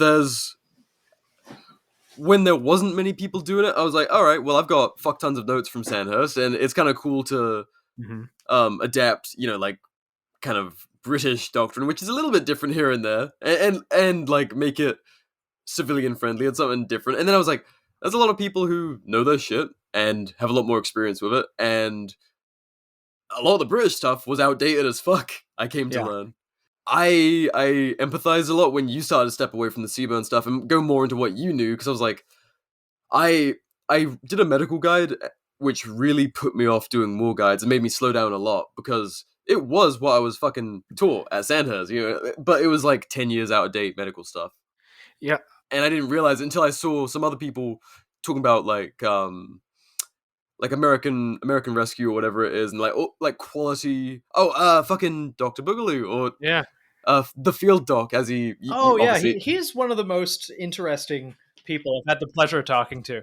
It's been a long time since I had a chat with him, but we used to chat with him. We used to be in a group chat with him. Yeah, we used to play Xbox. And we'll talk about doing guides, and even play Xbox like Warzone together, and talk about guides, and then and the rest of the shit, and Instagram and stuff. And Dr. Boogaloo. Yeah, what a name. I liked the field doc was cooler, and he's a good dude, but he's doing some like rescue shit right now, but I thought he was first responder stuff. I thought he was a now.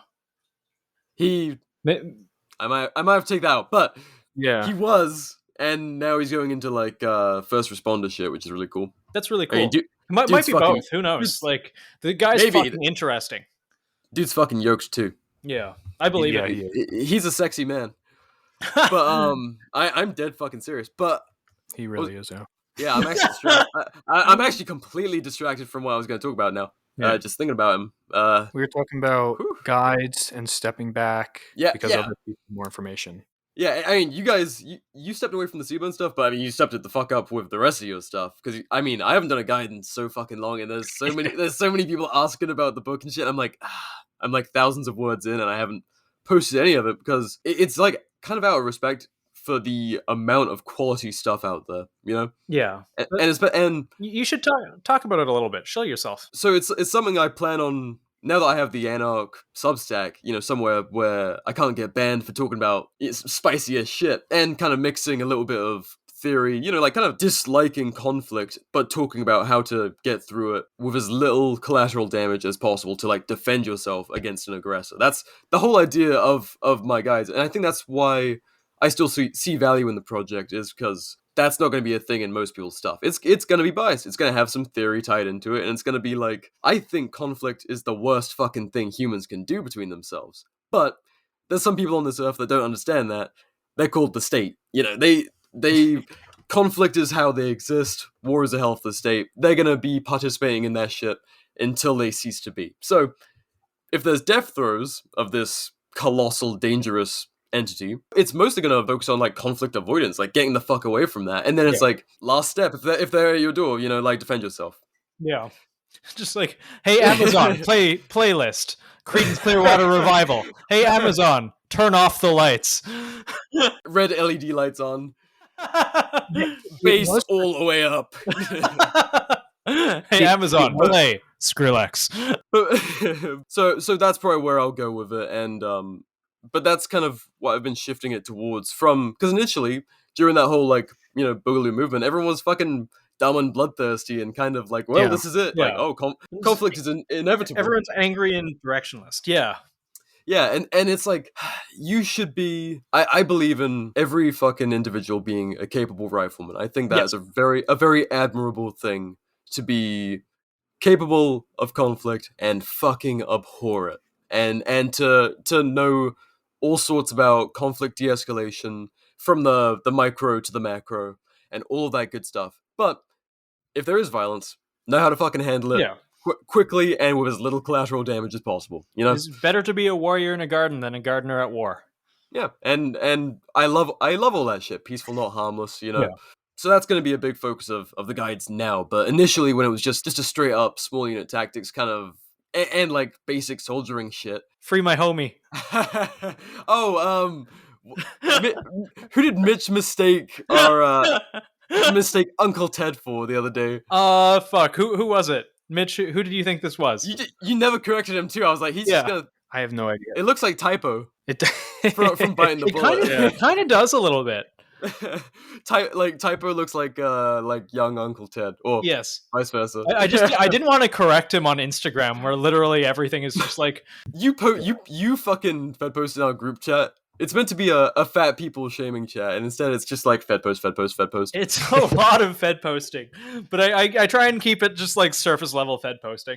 Going back though to young 7K Bloody Revolutions at the time, I remember looking at what you were doing, and it was almost transformative for what I was doing, because after I started to see these other accounts pop up for Seaburn. By the way, if you need any Seaburn information or content, go to Field of Seaburn. They actually know what the fuck they're doing. He's great.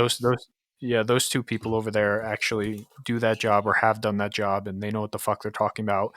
And they're a big reason why I stepped away from posting Seaburn shit, because I had very small stuff. But did they ever get zucked? No. Wow, good on them. Yeah, they're still going. I think that's account crazy. Number 1. But I remember seeing, so it was a combination of them coming up and also seeing like you and what you were doing. And I always told people, I was like, look, like, take everything that I say about Seaburn with a grain of salt, because my quote unquote expertise, I'm an infantryman, and I started to really care and pay attention to the infantryman stuff beyond what the Army was teaching.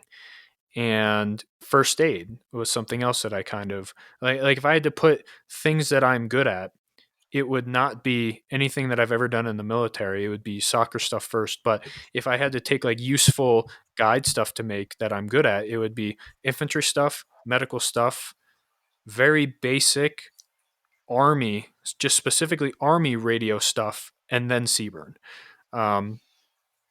And I saw other people coming up. I saw what you were doing, and I'm like, yeah, I can do that too. But I also wanted to get into the political discussion and talk about why the Boogaloo movement or Boogaloo, whatever. I cringe saying the Boogaloo movement. Yeah. Why the Seaburn Boogaloo? Boog Boy. Oh my Yeah. god, your old handles. Seaburn Boog Boy V2. Boy spelled was- B-O-I.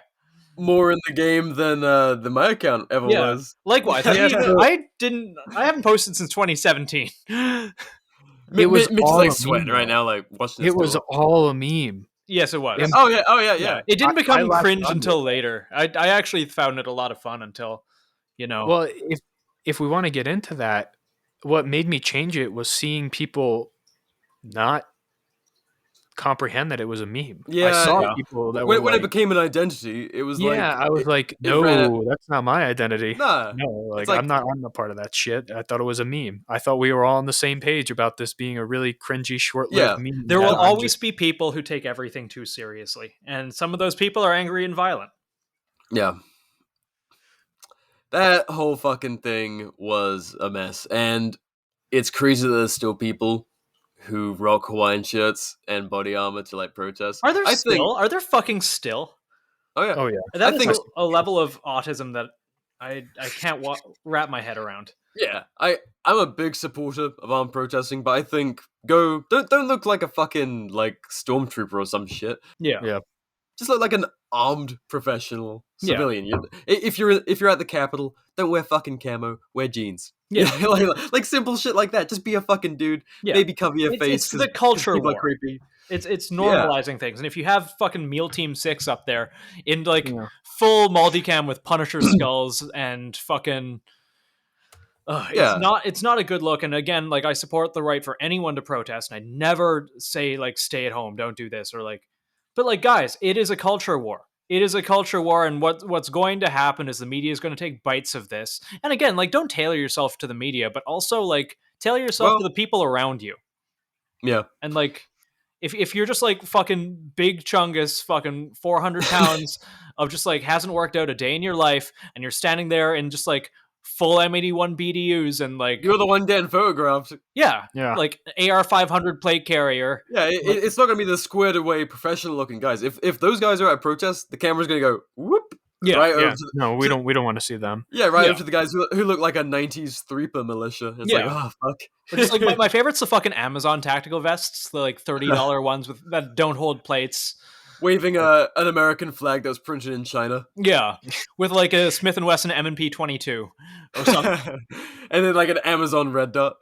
Yeah, So- if sights at all. Sometimes just like run the top slick. Well, that sounds more like NFAC. This is the XM20 bullpup. They call it a bullpup because this bitch got kicked. Oh my fuck. And fuck, like I support the right for NFAC to protest armed, but that doesn't stop them from being fucking retards. Sorry, Mitch, continue. At the peak of original Bloody Revolutions, so you were you at 28K at some point? Nah, I got zucked at 23K. 23K. So I do remember we after that initial shout out and after things after that, we gradually spoke. Not too often, but often enough. We were Um, like in a few group chats who have like just like people casually chatting about what was going on. You were in the ladies Yeah. group chat for a minute with like Yeah. Mel and all that. Well, people thought I was a woman. Have you ever talked about that on this show? No, not on this one. I don't think people. I honestly think a large majority of our audience now don't remember. You don't know about this original period. Yeah, they don't remember the original fucking wild west times of social media, where anything and everything was allowed, and it wasn't until Just the a few election years cycle. ago. Yeah, it was just a few years ago, and it was strange. It's strange looking back at those times and not having the slightest, like, I would never think twice about posting anything back then. Yeah. Now I'm double and triple checking everything. Oh, not only for, it's ridiculous. Yeah, not only for Like algorithm words. Yeah. yeah, it's and you're careful. You're like, even on the Mira page, you'll never see me saying the word gun, Yeah. because if you say gun in a post, Instagram's like, no. Yeah. So and running a business account, you so like I'll say firearm or weapon, and those don't trigger the algorithm for some reason. But it's strange how social media has evolved and how everyone, including yourself, has evolved with it. You know, my posts are so different now. Yeah. Oh yeah, I I know they are. I'm I going to was an angry suggest boy. that. Yeah, I think we For all one. were at one point, but like BR, holy fuck, your posts were good. I'm going to suggest a posit that like in all our posts for the future, we just replace the word gun with blicky. Blicky. This is Why Blicky? which I like how it sounds. Blicky. You pull up with the blicky. This is a gun. What were you doing when election cycle came around? You are the big because that's the biggest that I was before Nathan came along. I think I was close. 40K or something, right? No, No? that I got to 4. I was up to 16.3K. I'll never forget that number because I thought I was a shit. It just I'm like, hurts. Guys, 16.3 thousand suck my dick. just Yeah, hearing so- y'all talk about social media numbers. Oh, yeah. Just like this, all of like, that this IG fucking clout. political angry, like not angry, but like this We were- quasi political podcast where it's like, oh yes, I was at 17 when I got zucked. Well, I was talking to you at 7,000, and I thought you were so good. And just like here I am from the outside, being like, guys, I want to live in a hole with no service. It's timelines. it is That's how I timelines. identify the timelines. I know this is how you quantify. What? We're following the great tradition of the show and self-masturbating. Yes, Yeah. everyone is. We are filleted so deeply. Like I'm just Ego like, stroke. yes, This is all pre-Nathan shit yes, for this page. yes. I've always And had then- a disdain for social media, so I'm just kind of like laughing along. Well, not always. Well, it's weird because like the numbers are a tool Yeah. in my mind. Like it is a culture war. Yeah. these are opinions and this is information that needs to get out there to normalize certain things. Just like what T-Rex arms, like normalizing body armor, normalizing night vision, normalizing a properly set up rifle Yeah. with the correct tools, so it's like a usable rifle. Yes. Those kind of things. They've done a fantastic job of normalizing that in the culture. Yes, And like being a civilian rifleman is something that's more and more and more normalized. And so these ideas I think should go along with it, like Yes. a mistrust of your government and identifying the dangers of the state and things like that. That all of our little points that we're our hills to die on. yeah, Being able to, the numbers are literally just a tool to spread those ideas that we think will be beneficial. And just like what Mitch was saying earlier about how this wasn't for a particular group of people, it's just kind of like people would benefit to know these things. Yes. And that's first and foremost. Like if I meet a stranger, just my personality, and I'm sure you guys too, with all you do with the guides, it's mostly like I want to have some kind of positive impact on that person. yes. And education is like the best way to do that. I absolutely agree. I was mostly giving you guys shit. Oh no, I- we are clout lords. Yes. Oh yeah. 100%. About kiss the fucking pinky ring and all that shit. Yeah. But you're right. It is a culture war. It is like, and we get into a fucking gun culture 1.0, 2.0, 3.0 all the fucking time. It is ultimately what measures gun culture and like how many people are looking into things about, say, bushcraft or seaburn preparedness or small unit tactics or things like that. It should be out there. CQB. Fucking Yeah. CQB. Yeah, I love it, but man, that's gonna be the new micro rig thing. It's gonna be like Yeah. really, because it's kind of coming to the tail end of everyone be like, oh yeah, this is really cool stuff. We need to learn this, Yeah. and then it's gonna be like, oh, you lame, you know how to start a fire, but you can clear corners, fucking nerd. Yeah. And, and everyone with their micro rig who's got like CQB down are like, what? That's not the cool thing anymore. I can't even say anything. I have 2 micro rigs, Wait. and I Oh, the whole know thing's CQB fucking. somewhat. The whole thing's Yeah. fucking hilarious. I mean, like, Hopkins out there starting shit. Yeah. I think people should be well rounded, and like CQB is probably the least important for the sort of things that we're talking about. But at the Yeah. same time, it is fun as fuck. It is so fun, and people should be well rounded. They should do the fun things, but also the important things, yeah. Well, and also have some kit that carries megs as well as. well, we're gonna keep going back into our meta because Nathan keeps dragging us out of it. Back to BR doing stuff. You get zucked. You come back, and I remember we were chatting because we had started to talk a little bit more at that point. Yeah, because I was trying to get you to join the e-militia, you fuck. E-militia. Just the I- little name of that makes me fucking This- laugh. For the audience, this motherfucker. So, For the longest time, our platform of choice was the E-Militia, which is a podcast I run with a group of other anarchists across the US and one other lazy fuck in Britain who never stays up for the podcast anymore. But anyway, so that was our platform, and we were interviewing all sorts of people, like, you know, Jay Stark, and we talked to Austin Jones, fucking Lyman Bishop of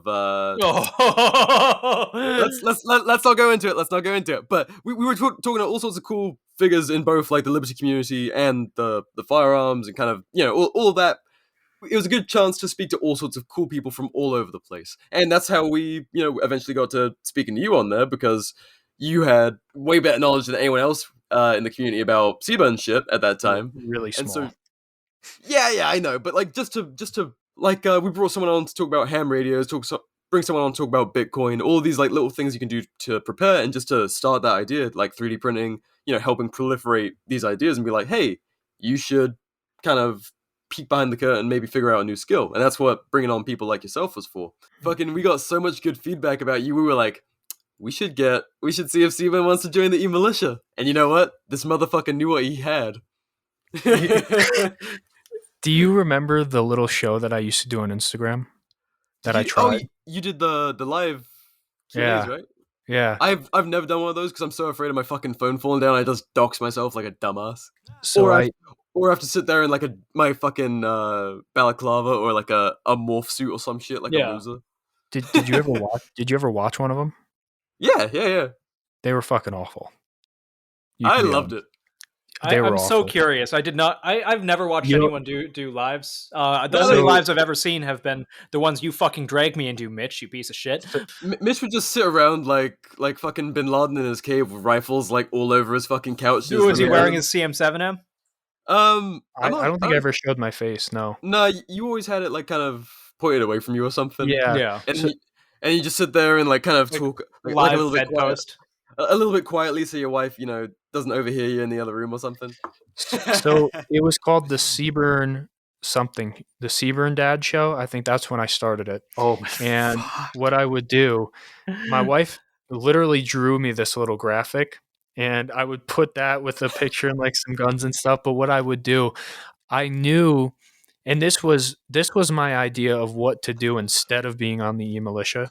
Yeah, he was like, you know what? I can do better than these jokers. Yeah, but here's what I ended up doing instead.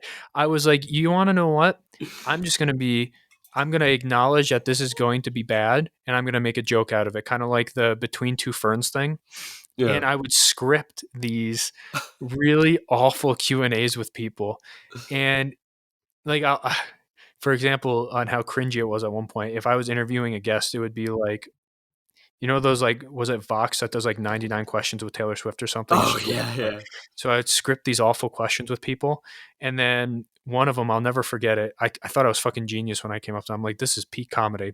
I was like, hey, can I take a minute to talk about my sponsors? And they'd be like, yeah, sure, go ahead. And I'd be like, we don't have any sponsors. And I'm like peak comedy right there. I'm fucking hilarious. And I did it for like 4 episodes. Oh, I don't know. There has to be some people that are on our audience now that remember those fucking days. But those guys are fucking like meme war veterans. Yeah. And I remember I thought this. And I remember thinking too, I'm like, man, like I wasn't regretting it because I was reflecting internally. I'm like, man, like this is fucking bad. You know, and like I had just already said no to the E-Militia. And Your pride wouldn't let you say anything else. Yeah, I'm like, I can't come back and be like, hey guys, I changed my mind after they all just watched me fall on my face with this shit.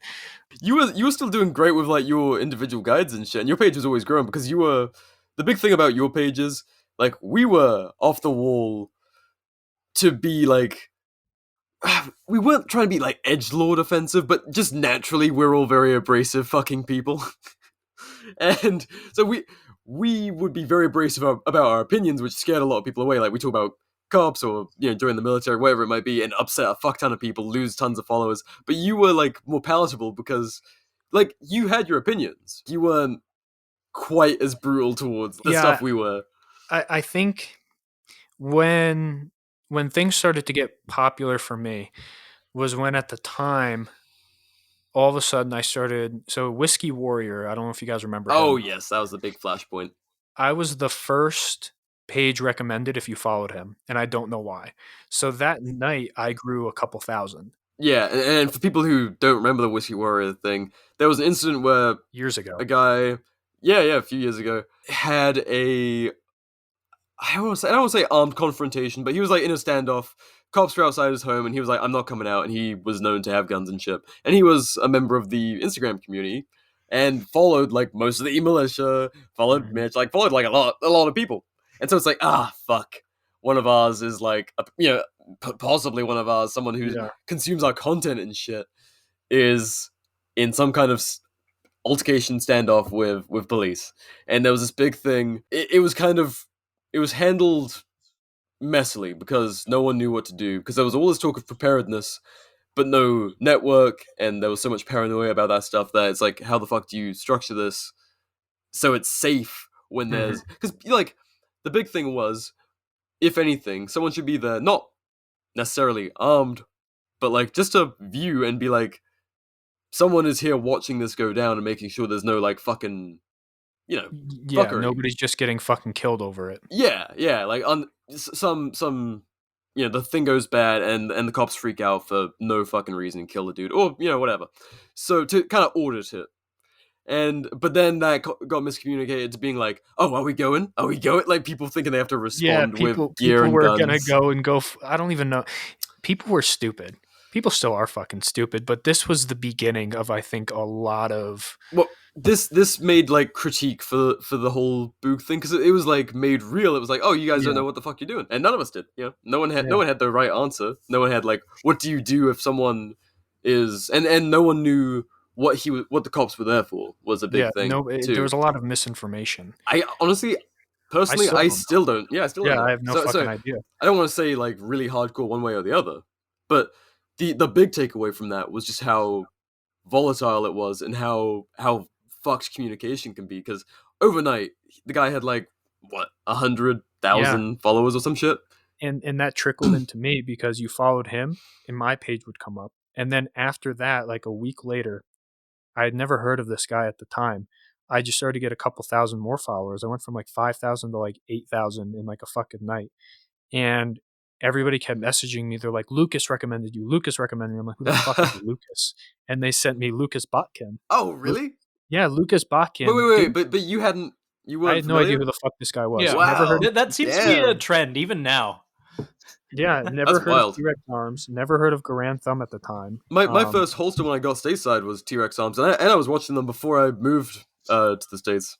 Yeah, I had never heard of them. I had no idea. And because like I said, in my mind, I was always in the more preparedness side. It wasn't 2A necessarily. There was some layover. It was more of the preparedness side for me, and I never focused on that. And he didn't post a story. He made a post, just a post purely dedicated to me. Fucking hell. And I saw who he was, and I'm like, holy shit. And I remember at the time I messaged him. I saw he was religious. I don't know if he remembers this or not. I saw he was religious, and he just posted a picture with a 50 cal.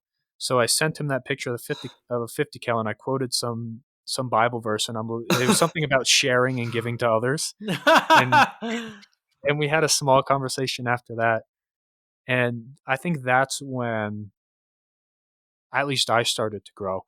What was it for you? What did you ever have like a big break yourself, or was it just all gradual getting up there? Because you were always bigger than me, always. Well, thank you. Didn't know you were paying attention to the show. I was. But Whiskey and Rebellion, you remember him? So he was my big thing, because he was the one that got me like into Instagram, the one who fucking radicalized me out of the military, for one. He offended me way back when on cops. Way back when he was making posts that like he was talking about cops, and I'm like, that is offensive. They're heroes, and you shouldn't talk about them that way. And gradually I became like as hardcore anarchist as him, but like so once I finally started my, I guess, Pleasuragram page, whatever the fuck, my Bloody Revolutions page. I started making a few memes, and I only ever made original stuff, which like all the big pages fucking steal and share and shit. But I started, because I know brand shit, I'd always watermark them, so big pages would share my shit, and then people would find me. And so eventually, he shouted me out and tagged me, and then I just like blew up from there. And then I started doing I made my own graphics too, which was kind of a different thing. The very first thing I did, I made like a vector graphic of like a target with, I think it was an ATF agent. Oh god. But it was. Yeah. I think it was just like a generic, like, it wasn't like a person. It was like just shapes. But Yeah. then wearing a cap that said like ATF or something. And I was talking about shooting the groin to like immobilize. Yeah, Just just as- pelvic just like a- girdle shots for if your Yeah. target has body armor. Yeah, Fuck. just as like an angry response to like gun confiscation raids and shit. And so I just made that as like a spicy bit of knowledge to put out there. And that did really fucking well compared to my memes. I was like, So then I started doing like basics like cover versus concealment, and those are the things that really blew up. And when I was like, oh, people want to be educated, they don't meme, like anyone can do a meme, but like, knowing how to illustrate something in a way that looks like an instruction manual, like an infographic, which I do for a fucking living. I can just whip it together in like 15 minutes, 2 whiskeys deep at my apartment, and then publish it to Instagram. That was like a good deal to start with. So that was the thing that really grew the account. Because I remember you had this aesthetic too. It was like black and red. It was like more black and yellow. Was it yellow? Yeah. Like all the original guides were like this fucking orangey, mustardy Yeah, yellow. you're right. In that picture and profile black. picture. Yeah, it was like kind of it was that cringe kind of like end cap color thing. I was like it was really subtle in the artwork, and then I was like, I don't really care for that too much. And then I remember every single podcast you ever went on was British guns. Why? yeah. It was always like how the fuck do you exist? Yeah. And I am an anomaly. Like it's fucking odd. My collection of experience and knowledge is so fucking strange that it was uncomfortable to live in England. Yeah, and now you're in an interracial relationship in America, and you're British, and you're a punk rock kid. Well, you're not a kid. I say punk rock. I always say that just for like shits and giggles, but like, yeah. Whenever I walk into a gun store and I've got like a Crash shirt on, and it's got like paint down it, ripped jeans, and I'm like, oh hey, do you guys have like 223 or 9mm or like hollow points or whatever? And they're always like, the fuck are you? What were your honest thoughts? Because that's like a very brief history of us. And then Nathan came onto the page, and then we started to get more popular there because Nathan makes everything better, and he's honestly it's that level of quality, because it's bringing a page from like kind of an aesthetic or a tone to a brand. And that's a big thing. People like when you have a certain look, even if it's just photography, like Drew Hopkins, his brand is a certain level of high quality photography and how he does his gear and shit. And those things are so recognizable. And it's like, if you keep on seeing, other pages like and shit, and it's popping up in your explore feed, and you recognize that same look, like T-Rex arms, kind of the filters they put on that stuff. Yeah, the blue tones. Yeah, simple things like that. When it's recognizable and you're like, oh, whenever I see them, that looks really good, and there's a good caption that's informative, and you see that again and again just in your explore feed from other people, you're like, oh, I like that. I want to see that all the time, and boom, brand recognition. And what you guys did, even Mitch on your own, when you were just doing like and bless you, but some of them were a bit of a mess. Yes, like the color in the text. Some looked really good. Some were a little bit messy with the typography.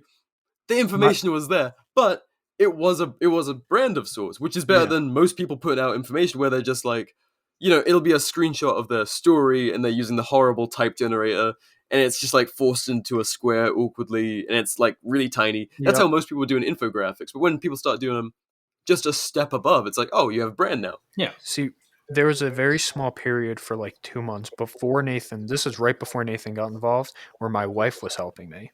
She was formatting and like putting them into PowerPoint so they at least like looked more presentable.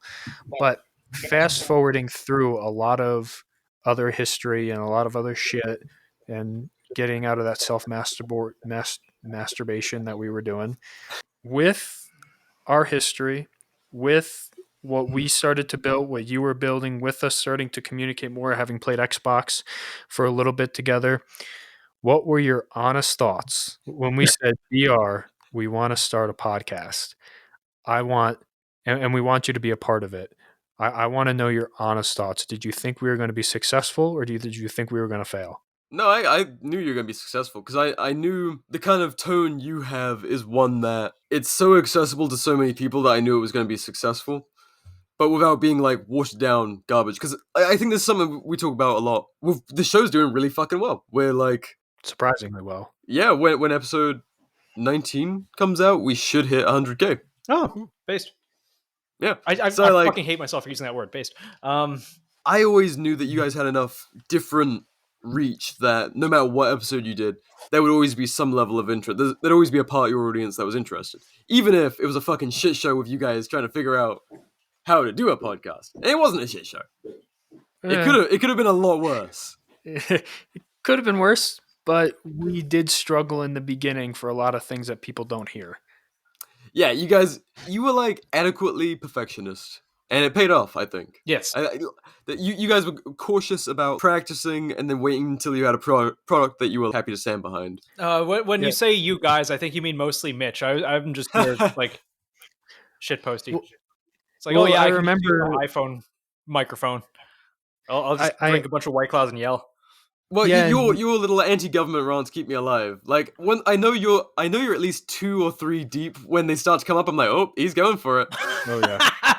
and I can kind of happen. They're not always alcohol related, but sometimes I can kind of hear Mitch pulling back a little bit and be like, all right, we're saying that on the show. We're saying that on the show. Nathan's like my little wild card.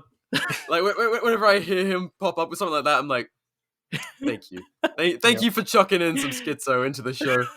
Yeah, I was gonna ask, what's it like editing for us? Because I imagine it being, sometimes we have a lot of things for you to edit out, and then other times I feel like it's just like, yeah, fuck it, just listen to it, and if it's good, you can post it. My editing experience goes from me like chilling and smoking down a joint and like just fixing pauses and you guys saying my actual fucking name and things like that, all the way to me sitting there like hunched over my laptop, like god damn it, like making a cut fucking 10 times a minute or something.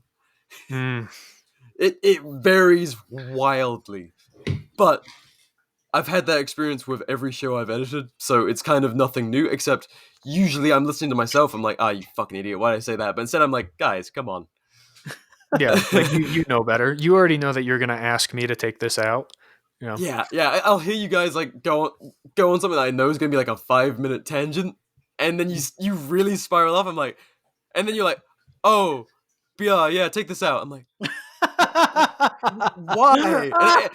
And I can't just jump. You guys, it's like a good balance of like half time you're like, oh, we're gonna cut this out, and then you'll start your tangent. I'm like, okay, and I make a mark, I move it a little bit, I listen to it until you guys shut the fuck up, and then cut it, and all is Gucci. And it's fine. And usually it's hilarious. I'm like, god damn, I wish we could put this in the show, but I think the problem that we have that we're trying to overcome is that we just get so into talking to people. Yes. That we subconsciously are aware we're doing a podcast, but we're like, yeah, but I want to have this conversation right now. I don't want to wait. The thing anyone who starts doing podcasts realizes is that like you have the best conversations before and after the show. Yeah. 100%. And everything you record, you get self-conscious because you're speaking to an audience and you have to clarify in context. And you do all these like extra unnatural things. Whereas us three we already have all the fucking context. We can just babble about fucking God knows what, and it'll all make sense. But instead we're going on these like 5-minute tangents to explain something that would take us 20 seconds, just shooting the shit at the bar or whatever. Yeah. So, I was going to ask about your other shows. I don't remember what it was. Because you got a lot of shit. You got a lot of shit. You got different podcasts that you do stuff for. When you broke into your own solo show, were you nervous about it? Well, the thing about that was like the e-militia is herding cats. So like getting everyone together frequently enough to put out content because like people were getting very demanding, like when's the new e-militia? When's the new e-militia? Like I got nothing to listen to. What the fuck, guys? And everyone got so busy. Like every year there's something that fucking gets everyone busy. And the pandemic's been like a lot more intense on that. And so I was like, well, I'll just do like a little project. So if something comes up in the week and everyone's busy, I'm not just going to do like a solo e-militia and like make it, I literally, I was joking to myself in my head. I was like, oh, it's gonna be the B.R Hates Feds show, and that's like ridiculous to do that within the e-militia. I was like, well, what if I just fucking do it as like a little? Oh, what? I love the name, the B.R Hates Feds show. I've always loved that name. I struggled so bad because I didn't know what the fuck to call it, and I was like, well, how do I keep it recognizable? And I kind of wish I did. I kind of wish I had the idea for the Anarch back then, because then it would have been a bit more consolidated. But yeah, like, but there's something very funny about it. It's like you're It's- BR it's and just you a hate good Feds. brand. That's the show. And It's, it's your brand. yeah, and that's like if people want to hear me smoke abysmal amounts of pot and talk about the government and how evil it is, that's a show for you. I think it was a chance to be a bit more selfish and a bit more personal with people, because I never want to overtake people, because the e-militia is like a group project, I never Mhm. want to be like the voice of the e-militia. I want to be one of the voices of it. And so if I wanted to talk about something that no one else gives a fuck about, I'm like, I don't want to hijack our show, what we all came together and built. I want to just go on my show and have like just spew out into the world. If there's 5 listeners, it is what it is. If there's 1,000, 2,000, whatever, and it varies wildly, because sometimes I'll talk about something that's interesting to people. Like, people are more and more curious about psychedelics, and I'm like, well, starting to have some experiences. You want to listen to that stuff? I talk about that and what I've made of it and what's done for like my concussions and shit like that. And then the next episode, I'll be talking about gun rights and like armed protesting, which is quite the split. Yeah, it's a niche podcast, but the episodes themselves are very niche or very broad, and I think that's. I mean, I enjoy it, but I think Yes. that is where you have some reoccurring listeners stay around, and then maybe you have some that just say, "Oh, this is an episode I'll listen to." Yeah, I think, I mean, like, for anyone who listens to Joe Rogan, I sure as fuck don't listen to every single episode. Like, it's Oprah for men. You kind of pick Yeah. it up every now and then.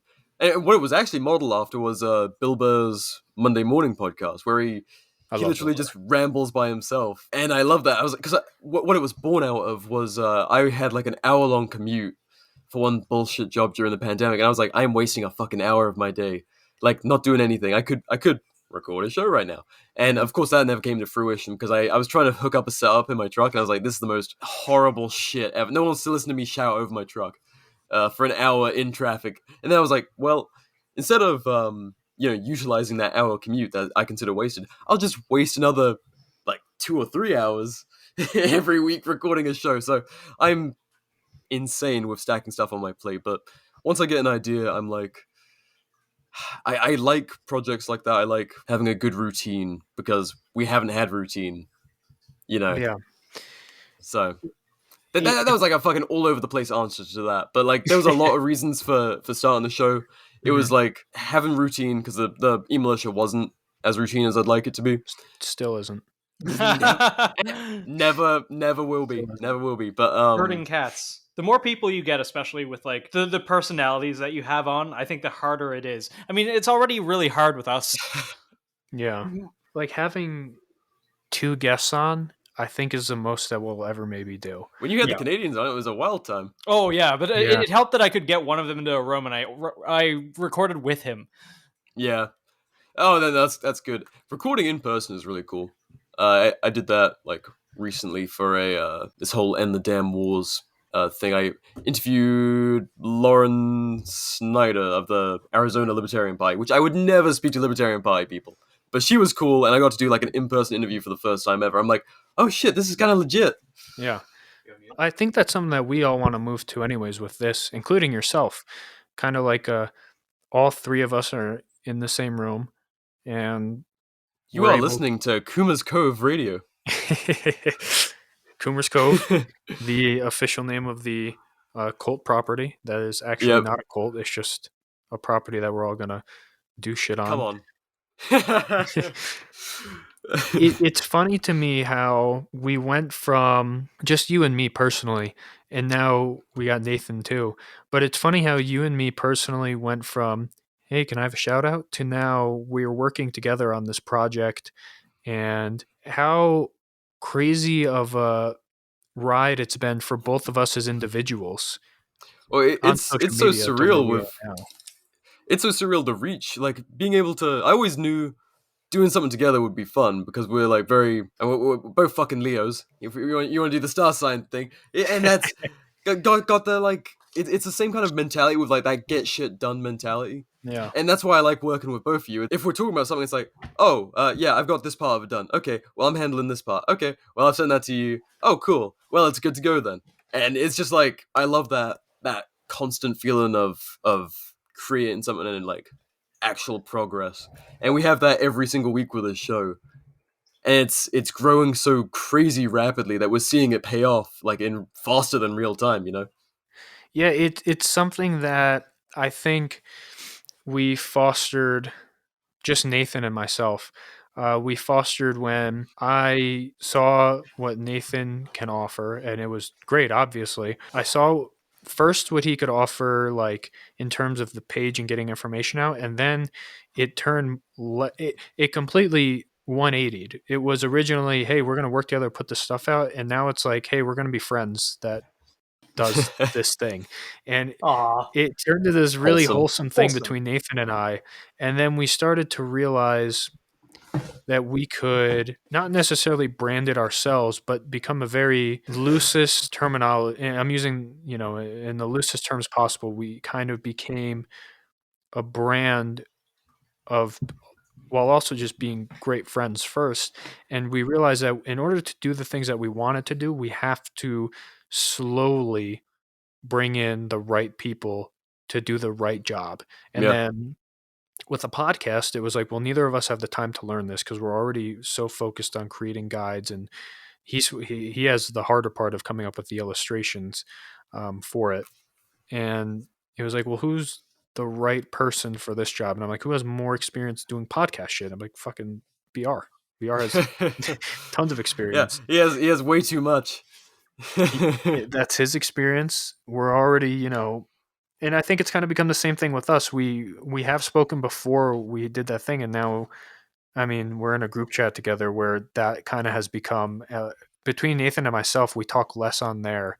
We now talk more in that group chat, which maybe we should resort back a little bit sometimes to our own group, to our own chat just privately, because I'm sure you just get, I'll put something for you, and then it'll just get fucking buried with like all types I always go back and check because now that I've got it for a minute, it was like just on my tablet because I device banned on my phone, so I couldn't even. I'd come back to the chat and it would be like literally like 99 plus messages. I'm like, Yeah. motherfucker, and I know something in there is probably for me, so I like scroll through it, but now I keep up with it. But so it's, no biggie. Yeah, I like being, it's cool to. I've been working on my own so fucking much during this pandemic. Like all my jobs are usually just me on my own, so it's cool to like work with a team. Yeah, and I think together we all put out valuable. Valuable. I feel like the podcast is less information based, and that's more of like the entertaining. Yeah, I don't know. Maybe people. I think it corrals people towards like new ideas. I think. Yeah. Well, it's fun to talk to the people that we get to talk to, and it's fun to be able to put that out in a way that wouldn't happen unless you were there. So it's a very team effort. Yeah, I like it. I think the personalities mesh very well. Yeah, the personalities are great. I'm excited for our fucking trip. Yes. 2 weeks? Holy fuck. Is it 2 weeks? It's like a week and a half. Oh, Jesus. Well, my concept of time's super fucked. Is this gonna be the first time you guys meet up in person? Yeah. Yeah. That is wild. That's so I get to be there for fucking day one. Yes. That's crazy. First day of the rest of our lives, gentlemen. First day of That's the rest of our We're fucking all lives. Coomer Cove meetup. Fucking 2021. Yes. Guys, I think super awkward. Yes. After all this, I'm gonna dip Super out just a awkward. little bit early. Sorry Fucking guys, I gotta lame. go do Nathan's stuff, which mostly gotta go shoot trash at night. Yeah, pretty much. Just you you probably get the saw me here just like sharpieing targets together because I didn't make it to fucking Kerbellers in time to buy some silhouettes, but Kerbellers. Did you get the big Chungus targets? I didn't because everything was closed here yesterday, and I didn't want to spend the extra like 50% to do them same day. Yeah. Fair. And it's also too dark. You can't really tell, but Yeah, it looks a lot brighter than it actually is, but it's dusk. I'm going to be shooting under nods. Clinical. Well, Nathan's going to dip. We'll probably end this soon anyway, but I feel like I are just going to chat a little bit more. Yeah, of course. But yeah, it's fucking great to actually record with you, and I'd like to do it again because I feel like this was like a really natural episode. They're all really natural, and I feel like I say it a lot. I want to do this again. We'll have to like touch base every like certain number of episodes or something, and just I agree. Just like team recap episodes. Yeah. But yeah, peace, guys. See you, man. Own the night. Okay, cheers, guys. Okay. See you, man. Bye. So what do you want to wrap on? I mean, we're about to start scouting property, and I mean, everything's up in the air. Fuck knows what's gonna happen with that. I mean, it could honestly be. It could be. I mean, obviously, number one right now is Wyoming, but depending on certain aspects for me, it could also be Texas. I'm not too sure, but number one is Wyoming. Yeah. What I'm most afraid of is like me, you, and Nathan will go to Wyoming or wherever and be like, yeah, this place is kick ass. And then either both of our ladies will be like, this place is the fucking arse end of the earth. Or like one of them will love it, one of them will hate it. And it'll be like, well, guess we're not gonna be able to do the thing. Because at the end of the day, we have to. And that was the biggest thing for me. That's how Wyoming came up. Is my wife was more into this idea than ever before with Wyoming. And I'm like, well, I mean, that's like 50% of the fucking vote right there. Yeah.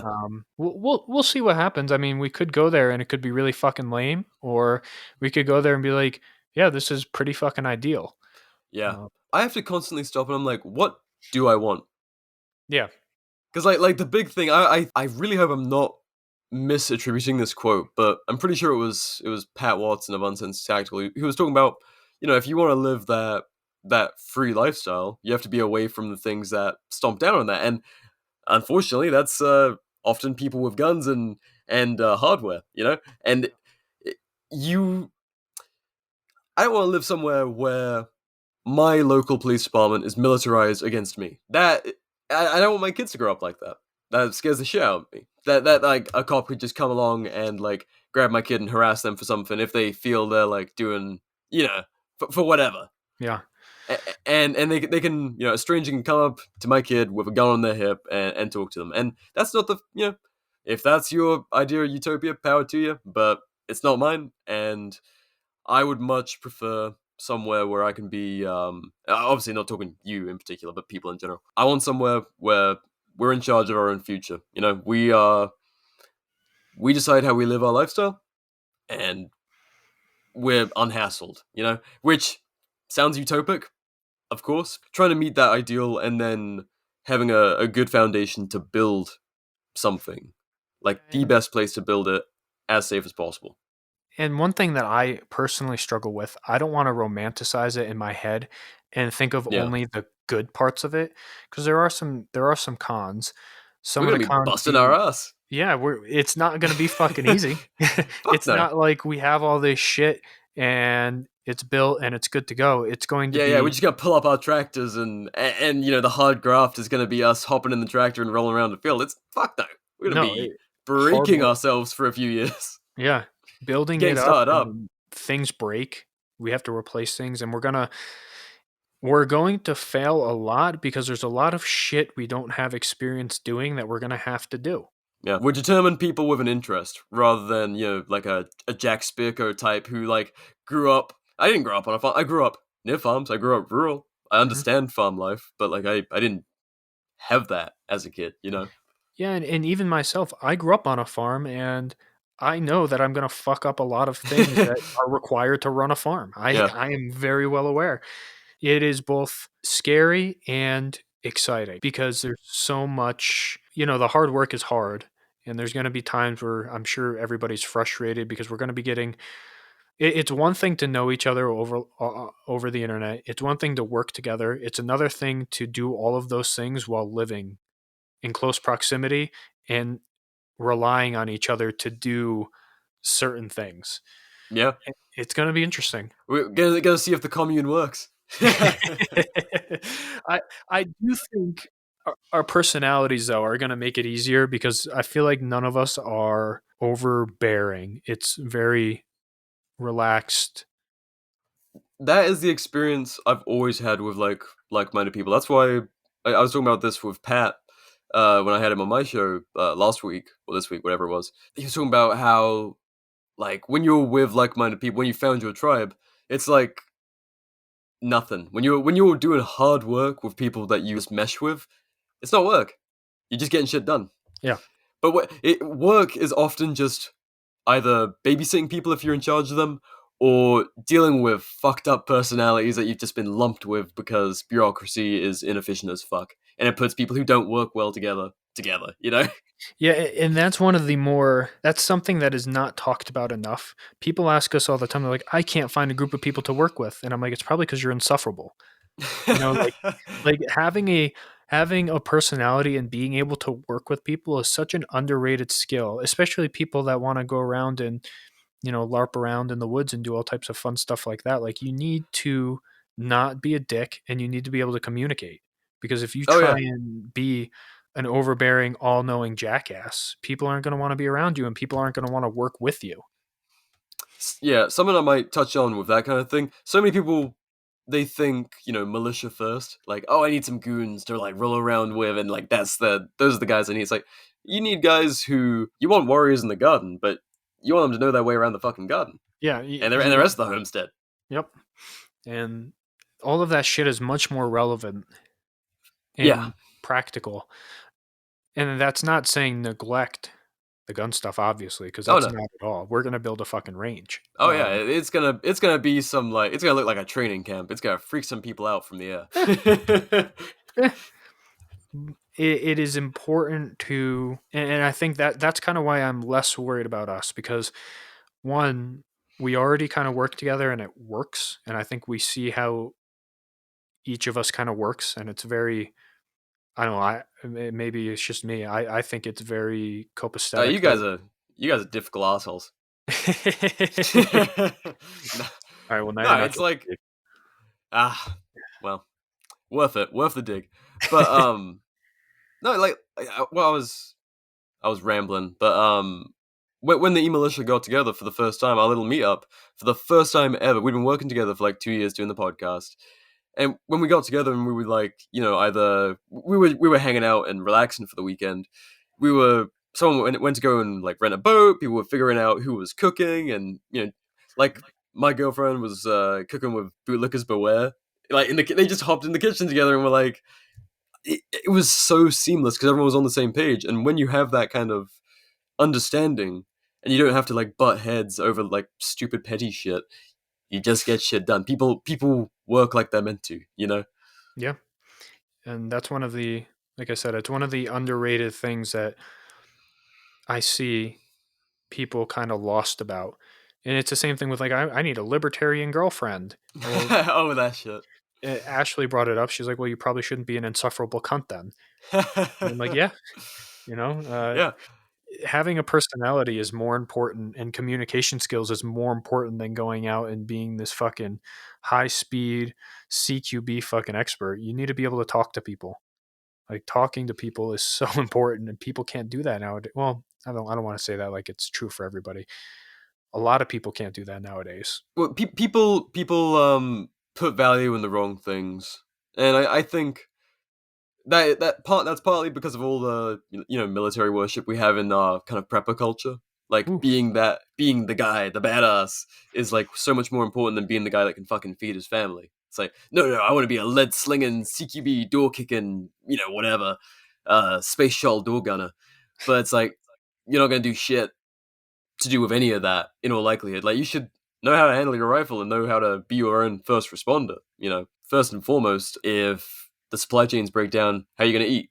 That's a bit more important, huh? Mm-hmm. That's one thing I'm really happy that kind of happened with me. I got humbled in the military, where I thought like, yeah, I'm the fucking infantryman. I'm an airborne fucking infantryman. I'm an NCO. Like, I do all these things. And then I kind of sat back and I'm like, man, like I'm just some dude. I know there's a lot of people like myself that have similar experiences, way more combat experience myself, way more knowledge and expertise in doing whatever the fuck it is that we all want to be able to do than I do. And I'm happy to take and know that I don't have to pretend to have been a fucking Green Beret to talk about my experience Yeah, and feel yeah. insecure about it. It's strange. What's his face? I can't remember his name. I'm sorry, whoever said this to me, but it stuck with me, and they're on Instagram. They said something like, "Yeah, anytime I talk to people about the army, I tell them I was the only guy that's not special forces," and I'm like, "Yeah, yeah, I'm not going to try and claim that I was anything that I fucking wasn't because I don't feel insecure about anything that I did or didn't do." Yeah, yeah. That was a big thing when I first started doing the guides, and people asked about my experience. I'm like, I'm not gonna tell you I was fucking SAS or some shit. Like I fucking was going to become an officer, did the shit, I didn't wash out or anything, but I got to the end and I was like, not into it, not into this organization. I'm gone. They sent me a letter asking for my gear. I kept it, moved to the States. End of story. That's where my fucking, like any kind of service fucking ends. And so many people were like, they wanted to try and attribute, like, I've had people so desperately be like, especially in the early days, before I made it very fucking clear how I feel about it. But I'm like, that is not important. Just like you've done as of late, is like, that shit doesn't matter. I had a color sergeant who, is that staff sergeant? I don't know. I forget how it equates, but he was instructing us on how to handle Glocks, and he couldn't take the fucking slide off. He called it like a plastic piece of shit, and I'm like, this dude has combat experience, has like done fucking everything. He can't figure out how to take the slide off his Glock. Like these guys, experience doesn't equal knowledge, you know? Yeah, and that's just what I say. And people, it's very polarizing. There was this whole Green Beret Instagram page that got really fucking salty with me because I was like, you could, you could be a water purification specialist, or you could have been a fucking Green Beret, and none of your experiences makes you a good instructor. Yeah. Oh yeah, yeah. All of it. You could be the most fucking. You could be Terminator with doesn't make you a good instructor. It Yeah. can make you a great operator. You can be a great water purification specialist. You can be great at CQB. That doesn't mean that you should automatically be teaching it. And there's a lot of former military, a lot of infantrymen that do it. That every single guy who ever stood watch on a fob or something, like, oh yeah, no, I saw some shit. Yep. And this is the only way to hold your rifle. Yeah, and that's just it. Where like that's why I personally, with the page that I got going on, I bring in so many fucking people. I'm like, hey, look, I know this is the one thing that you do. Like the Wolf Den, he's doing another long range guide for us. Do I have some long range training? Absolutely. Do I have more than maybe the average individual does? Yeah, I do. Am I confident enough in myself to make a guide on long range marksmanship? If I knew nobody else with that experience, I probably would do it like I did in the past with the Sebring stuff. Yeah. These people exist. There are experts out there. There are great instructors. I don't need to pretend like I am one of them. Yeah. And you bring in these people and it's great, but there's so many. Like that one guy, was it Travis Raids? Was that his name? Travis Raids. I'm not familiar. There was a National Guard cannons operator who tried to say, and he did it for years. He built a whole brand around this lie that he was a Green Beret or something, and he had all this fucking, and he might have had great CQB experience and training, but now it was all attached his to Green Berets. yeah, and or he might have, maybe he never was attached to Green Berets at all, and maybe he was just a National Guard cannon operator his entire career. That's fine.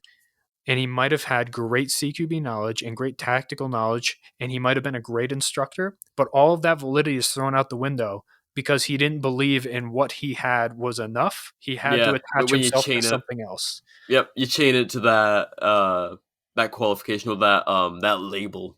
Yeah, and it doesn't fucking matter. Now, if you are a Green Beret or a former Green Beret and you are training and you're good at it, hey, all the power to you. You have such a unique perspective. If you are at that level and that echelon and you did more than, what the Army just tells you to do, and you're a good instructor, that perspective is invaluable, because not a lot of us have experience. Like even my quote unquote loosest terms possible CQB experience is like the minimal, like the Yeah. absolute minimal real world experience that you can get. And there are people out there that have a lot of that experience and that perspective, and they can be great instructors. And there's also a lot of people out there that have that experience and have that perspective and are absolute dog shit at instructing. And you shouldn't just take somebody's experience and be like, they can teach me how to do something, because they might fucking suck at teaching that thing. Yeah. That's my rant. I mean, there's so much of that out there right now. People are waking up to it. People are starting to see, because I think it got to a point where it was kind of offensive to some people. Like, and what I mean is, these guys were putting so much value in their status, and kind of the just the label and the status, whatever, the status that comes with being one of those guys who's just from the label. Like, even if a civilian hears that a guy's a Marine, they don't know shit about MOS, they're like, oh yeah, that's a badass. That's Yeah. a badass Even though they're weapons mostly military expert. they're mostly nerds who run podcasts and shit, and drink beer, do not and eat grounds. But like, it got to the point where if a person didn't have military credentials, like Lucas Botkin, like that culture is now dying. But for the longest time, it's like, oh, you don't have military credentials, then you can't teach us anything. It hurt their ego. I know exactly what it was, because they are special. Yeah. The military does this fantastic job of installing confidence into people that should not have confidence installed into them. And when they see somebody who didn't go through the rite of passage of basic training, who didn't have to do all this monotonous bullshit and deal with the bureaucracy just to go out to that range once a week and do this whatever, they didn't have to do that, and they're shooting better than I am. No, they're invalid. Yeah. No, oh wait, they get to stay in their hometown, surrounded by family. They didn't like waste the the better part of their early 20s sitting around and waiting and being like a government plaything. No. They got to live their life, and they're a fucking talented shooter. Nope. They're doing it wrong. Oh wait. They're wearing camo in the woods, and they're a civilian. Can't do that. Only I can do that. Yeah, that's LARPing. Yeah. There was that one kid, I think, did I tell you about that one kid that commented on Lucas Botkin's thing? I think so. Yeah. And then I looked at him. He had just graduated basic. Yeah. He was an MP, and he had like sharpshooter, didn't qualify expert on a flat range in the Army, and he was talking shit about the way that Lucas Botkin was shooting. And I'm like, dude, we're talking different levels here. Kudos to the kid's balls. That's what I'm saying, though. The military will install confidence in failure. Yeah. And like minimum qualifications. They build up what they have to be of such high value when it's like kind of the entry level military training is like for the most part like the MMP 15 of like training. I mean, it's probably you and Pat who says this. All the cool shit you learned from like, outside sources. Yeah. Well, contractors taught us a lot of things. Yeah. Contractors that were maybe former military that went into business for themselves, that expanded on that baseline knowledge, are now the ones that I got the most value out of, from instructing, from anything, from CQB. I'm not going to say CQB actually. CQB, the most training and value that I ever got was from a Green Beret group. When we deployed with them, they took the time, and like every day they taught us something new and would spend a full day like teaching us different ways to do something. I think I just had a really good team that I deployed with. But regardless, when it came to like cold weather survival, that was all taught by contractors. When it came to even trench work up in the Baltics, that was all taught by contractors from different countries.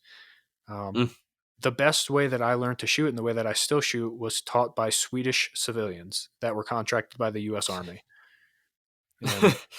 I still shoot that way. The way that they taught me to do it, I still shoot it. Very little things, small things I learned from them that I try to teach others now as I get out and about. But the Army is a good. I don't even want to say good. The Army can provide you depending on who you work with and what the people and who the people are in the military, because some are shit, a lot are shit, and then there's some good ones. It can I'd say 35% of the time, you can get good people teaching you the right way to do the basics. A solid 35. That's obviously an arbitrary number I'm pulling out of my asshole, but if I had to account from my experiences, that's what it would be. Fair. I mean, what I'm really encouraged by is this rise in taking on that responsibility of like being a civilian rifleman. Yeah, I agree. And I think that kind of decentralized and being responsible for yourself kind of culture, that's American culture. Mm-hmm. And it's finally coming back. I think people had, they talk about, the good times, the bad times, weak men, strong men, all that shit. I think we've had, the good times where we were kind of kidding ourselves. And Yeah. a lot of outsourcing of responsibility. People got soft. People didn't realize quite, what they should be in charge of in their own life. And yeah, this whole pandemic, I mean, just gun ownership and shit. We've seen people are taking that responsibility back.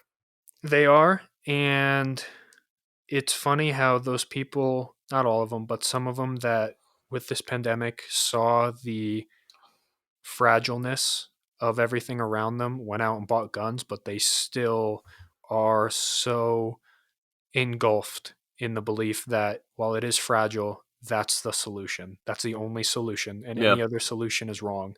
That's a terrifying thing. It is. I really thought you were gonna say, and they're still so fat, but I mean, a lot of them are, yes. but no, like seriously, it's they're like, oh wait, we just didn't have the right president in charge. Yeah, dude, great. That's a worrying deduction. Yeah, I know we kind of touched on it with Orion. Orion. I still say Orion. It's Orion. I think you're trying to say Oreo or some shit. No. Jared from Orion, right?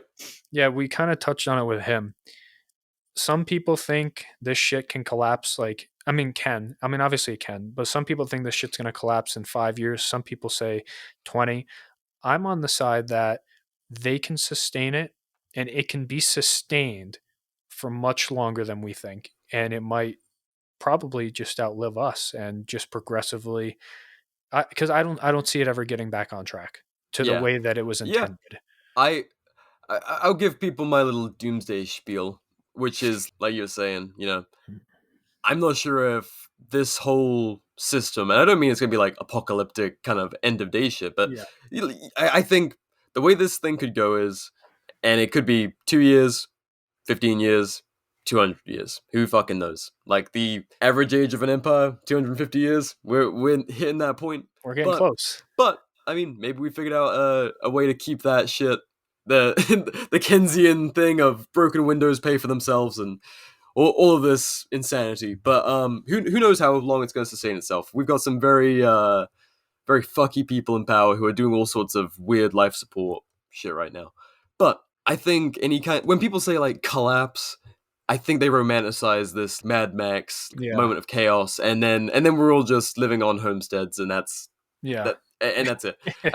It's gonna be fucking weird. I think this era that we're entering in is gonna be crazy historic. But the little things, it's gonna start out with weird shit like the DMV closes down. You're like, that's odd. So do I renew my tags? Yeah. And there's no one to call, and you're just like, okay. And then like various officers just can't be sustained. They start shutting down. There's maybe weird fucking laws here and there to try and like project that power. Doesn't hit. States start to secede. People start to do their own thing. I think it's going to be very gradual, and no one's going to call it what it is. Yeah, it's going to be not ignored. It's going to be put into a different light. We will be sold the slow, awkward collapse of what the current makeup of the U.S. government is, with a whole lot of euphemisms. Like right now, they're like, "Oh no, inflation's a good thing." Are you on drugs? It's crazy the articles I'm seeing about inflation. I don't understand like the things that politicians are saying about inflation right now, Here's why I'm looking inflation's a good thing. take away any political bias that you have. Yeah. Remove it. Democrat, Republican, pretend like some completely neutral person is in office and listen to what they're saying. It is so crazy. It's crazy to me. I don't see how it's not crazy. I mean, I know it is crazy to a lot of other people because I'm seeing this even on like TikTok. I'll see people talking about the IRS and taxes, Yeah. and I'm like, huh, I, yeah, I was talking about yeah, this with Pat, like regular people as well. I've seen, oh yeah, me and the wife just bought 100 acres in insert flyover state here, and we're getting off the grid and homeschooling our kids. I'm like, that is wild because yeah. these aren't like the perfect libertarian figures going out and living that life consistently. Their instincts are like, I need to get away from the centralized cities and get away to the decentralized countryside where my life isn't run top down and I can continue to live when everything's fucked. Yeah, and crypto is so interesting too because you're having people that are extremely left and extremely right buying crypto, and then they're like talking about like, yeah, this is kind of stupid that the IRS is taxing a currency that they don't recognize as legitimate until I take profits from it, and then all of a sudden it's our profits. And Yeah, they're yeah. recognizing that on both sides, and they're like, this is stupid. But then the solution becomes, yeah, we need to tax the rich more. And then this is like, no, we don't need to tax anything anymore. And it's like, it's It's not it's weird.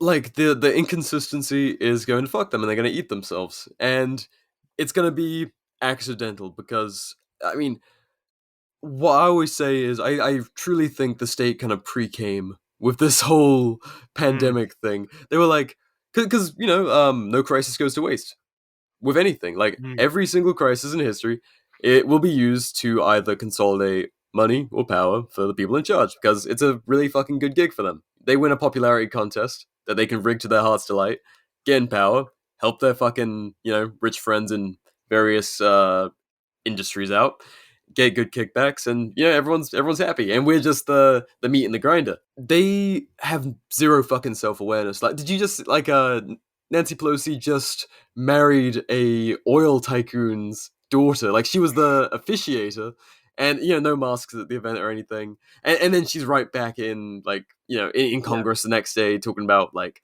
the newest restrictions and shit, and then climate change after probably like flying back and forth in a private jet. It's gonzo. We live in like a ridiculous world, and people like our generation, the information generation, who grew up with that like a Google in their right hands most of their life, they have such instant feedback when they see something fucky, whereas these decaying generations who are in charge of us are like, oh well, we can just do our thing and it's whatever, yeah. which is true for the most part, but now people are like, it's kind of crumbling apart. There's just zero fucking faith. In a really weird move, I don't know if you saw this in our group chat yesterday. I might have got buried. In a really weird move, did you see what the IRS did? What was it? They updated their policy Oh on yeah. and their tax brackets to adjust for inflation. So now if you make, like more money, you might not be in the higher tax bracket now because the IRS is like, yeah, inflation. And I I was saw that happen and I'm like, what? What? Wait, they're not going to tax me as much now because they're accounting for inflation? Like, is I this a think normal thing? I think they did a temperature check and were like, we're gonna start getting tax revolts. Because Hmm. like last year was the most contentious I've ever seen the general public be about taxes. I've been like, really? I've been like sitting in my house for a year. I've been unemployed and I have to pay you taxes. Like, fuck you. Yeah. And, like, of all walks of life, it's like I have no money for you to tax right now. Well, they just sent them a couple $1 billion. The IRS just got pumped up with, was it a couple billion? I think, where to catch tax evaders this year. Yeah, Uh, yeah, yeah. And they even said like, what can we do with this money? yeah, the former IRS director was like, that money isn't going to solve the problem. No amount of money can catch all of the people that are committing tax fraud and tax evasion because it was such a funny.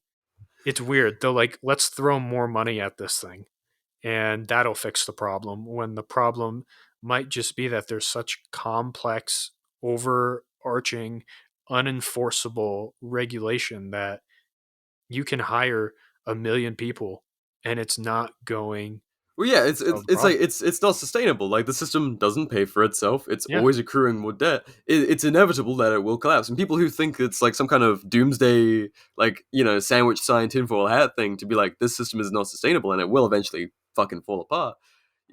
I don't know when it's gonna be. Like I said, could be 200 years from now.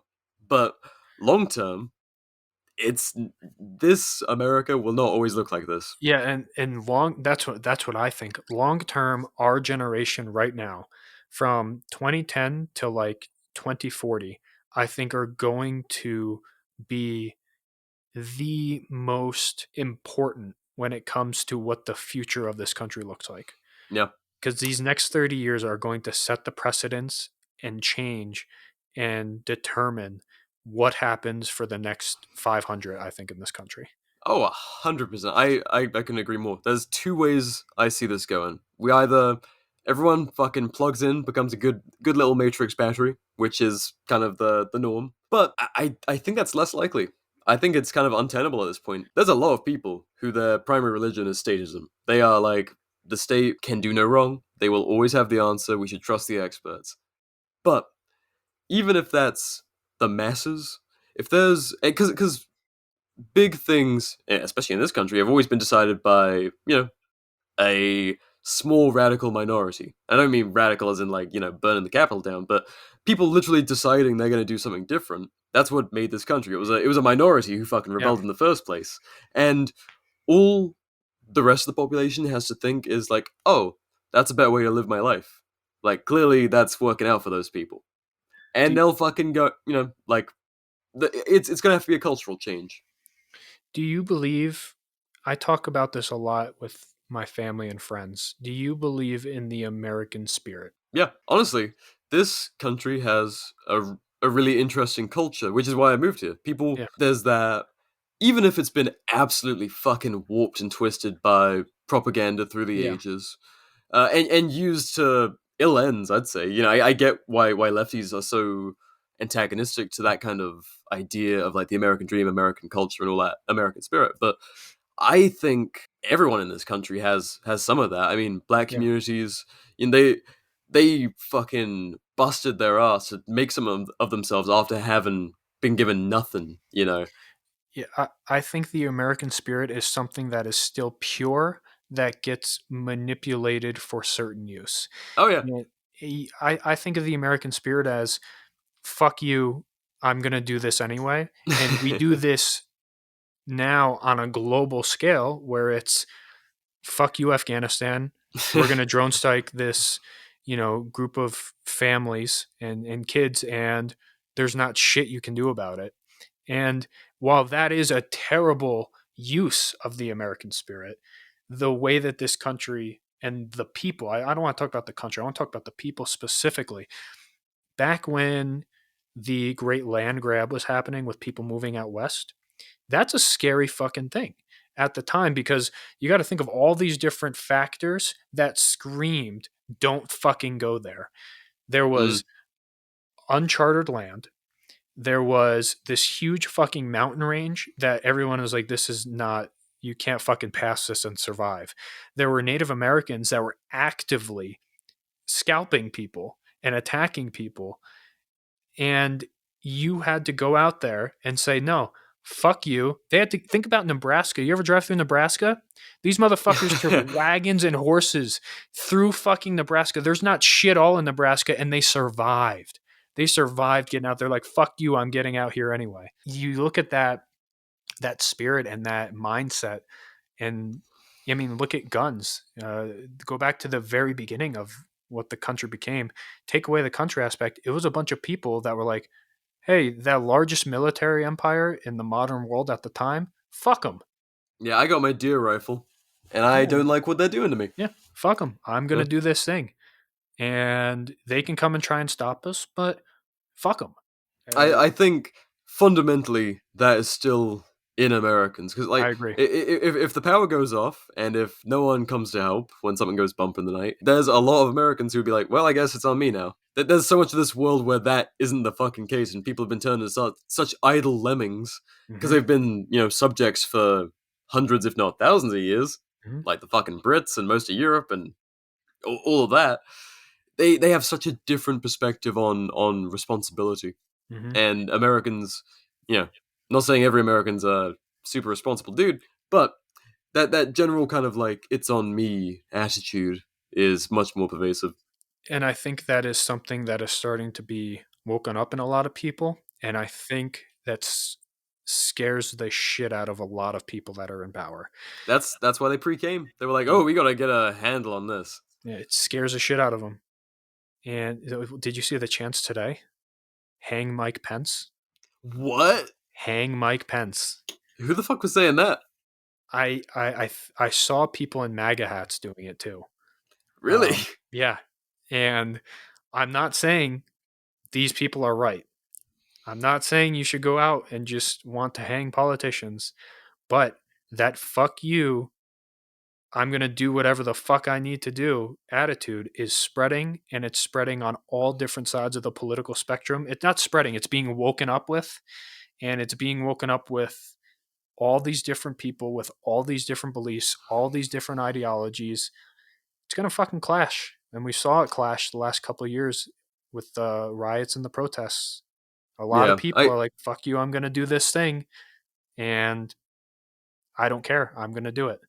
I think the sensible people are seeing that coming, and they're like, I want to build myself a little life raft that's going to survive this thing. Because no one's like no sensible people are like, oh yeah, I'm gonna get my plate carrier and my rifle ready and sort this country out. They're like, I want to set up a safe place for my family to, live through this thing, because fuck knows how long this weird, uncertain era is going to go on for. It's funny to think, just because it's, like I said, I think the American spirit is pure, but it's all of the people on all the different sides that are using it for their own or the collective that they're part of in a way that is harmful to others.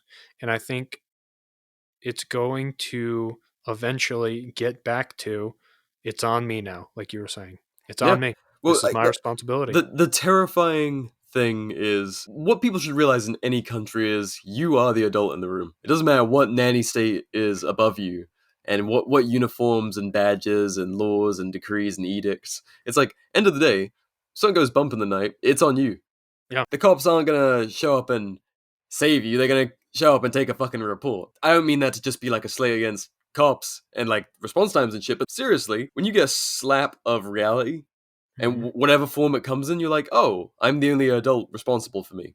There's no one who's like, who owes me fucking anything and or to go out of my way and protect me, And that's why I think whenever that time is, 5 years, 200 years, 500 years, whenever the time comes for when the U.S. empire is finally not anymore, the people in this country are going to be more okay than other countries that go through that same cycle.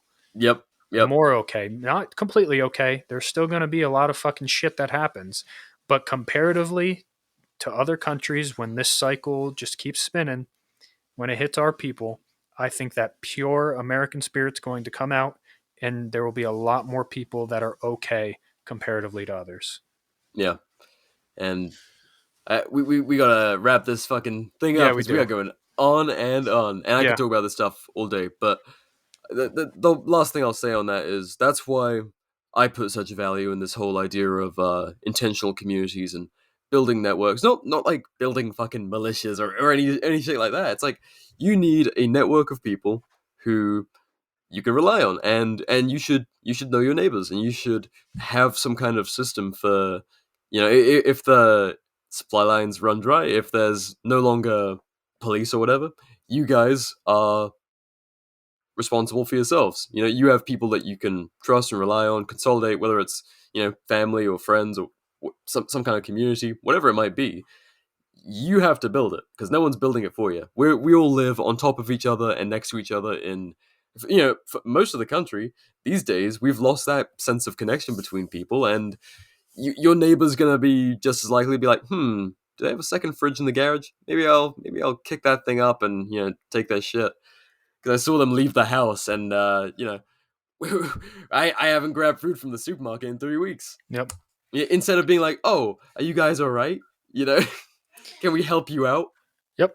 And like you said, not malicious. I mean, you can build a militia if you want, I guess.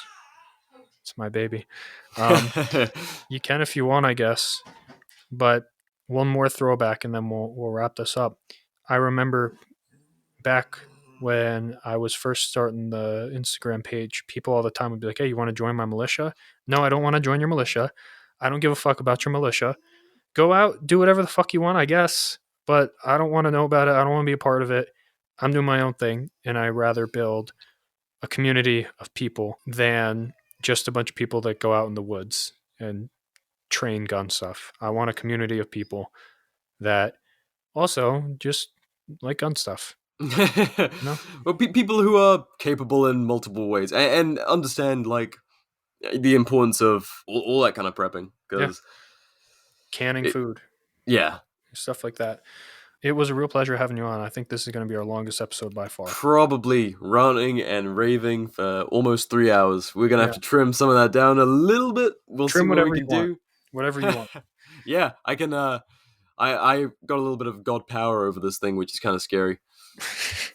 I think too much I think it's fair, and if there's going to be an episode this long, I think it's only fair that it's our production manager. Yeah, I appreciate it, man. I mean, there's people with a lot more going on than me. Super cool to work on this thing with you guys, and it's fucking wild what we've already done.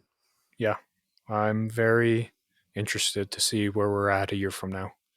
Maybe we'll look back on this. We'll do a quick reflection on this episode. For sure. We'll be like, what the fuck were we on about? Yeah. Wyoming? What? Only 100,000? Maybe not. Maybe we'll just fucking take a deep plunge off the end. But for now, we're doing something together, and it's awesome, and I'm really glad that you're a part of it. And plug yourself, talk about yourself, talk about BR stuff. Well, thank you, buddy.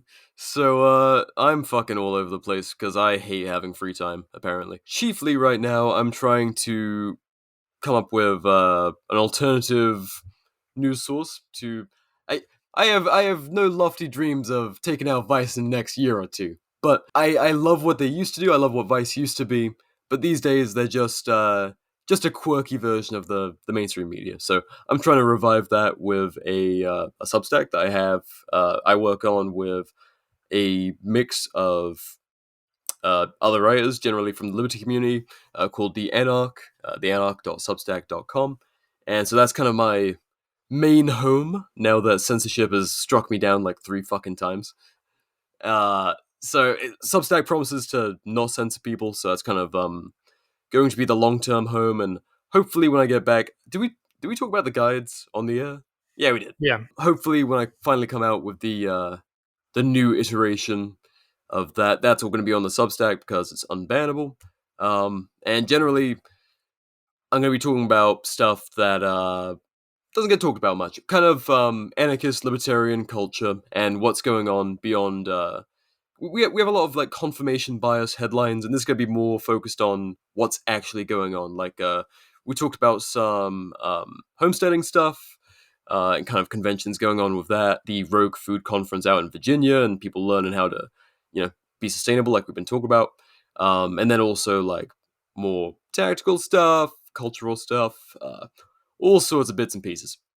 And then 2 podcasts, the Emailish podcast, like I talked about, do that with a group of the anarchist libertarians across the US. We have not been recording as much as I'd like, but we have a pretty decent backlog, 70 episodes so far, with interviews all over the place. There's something for everyone from constitutionalists to outright black flag waving lunatics like myself. And then my solo show, the B.R Hates Feds show. So I do that as a weekly show, kind of rambling about current events or things that take my interest, like psychedelics, gun ownership, protests, politics, anti-war stuff, all sorts. So like I said, hate fucking free time. I'm always doing this stuff. I'm a lunatic about liberty for the individual, and this is what I do. Yeah, if you if you like hearing us talk politics in the instances that we do, I feel like we have been more lately than not, especially this episode. But if you like hearing... I dragged you guys right down the rabbit hole. Oh, it's fine. We like going down it. But if you like hearing more about political talks, B.R The Anarch is the way to go. Oh yeah, I didn't even plug the fucking Instagram. So at br.the.anarch on Instagram. Yep, check him out. Do you still have the store? We do. Me and Spirit Resistance are in the works on kind of rebooting and refreshing like his brand and my brand. So but as of now, spiritresistance.com, and then my brand on there is Liberty Punk Inc., and it's all kind of anti-state stuff, flags, stickers, patches, etc. It's fun stuff. I really haven't been plugging it as of late because we've been running the same products for a while. I still love a lot of the stuff, like peace, autonomy, liberty patch and stuff. But we need some new stuff. I've been putting together things for ages, but between starting up the Anarch and then working on this show with you guys, whew, we're taking your time. Oh God, I volunteered for it, dude. I'm doing it to myself, but someday we will find that sweet serenity. Maybe I drop some shit and I make some time for like. Cut those anchors. Ugh, dude, like you're not allowed to cut this one. Nah, never. You imagine we fucking do the property. We like get everything set up. And I'm just like, guys, I'm quitting the show. What the fuck? I'd be You're hurt. my neighbor. You dick. I would be hurt. It'd be super awkward. I go to take out my trash and just see you guys and kind of duck my head and be like, how's the new editor working out? Well, no, we certainly appreciate it. Everybody go check him out. Check out what he's doing. I sometimes forget, I forget to tag Nathan. I forget to tag Nathan more in our posts because he literally runs the fucking page with me, but he does have his private page that he never uploads to, that he does our commissions through our page, but also through his personal because he gets a lot. But I usually try and get you, I think I've been better about it lately, in our description for the podcast posts. So you can check him out in the description there if you don't feel like typing it in individually. Sometimes I don't show up. It really depends on which way Zuck's decision-making process is. Yep, and check out AWS and the flag gear. Oh fuck! I was just gonna go into the ad read mid-episode, but then I got high. Yeah, that's fine. Did you insert it into the Isaac one? Yeah. Okay. Thanks for listening. Check all that out. And if you made it this far, if you made it 3 hours into the show, you're a fucking hero. Yeah, fucking hero. Goodbye.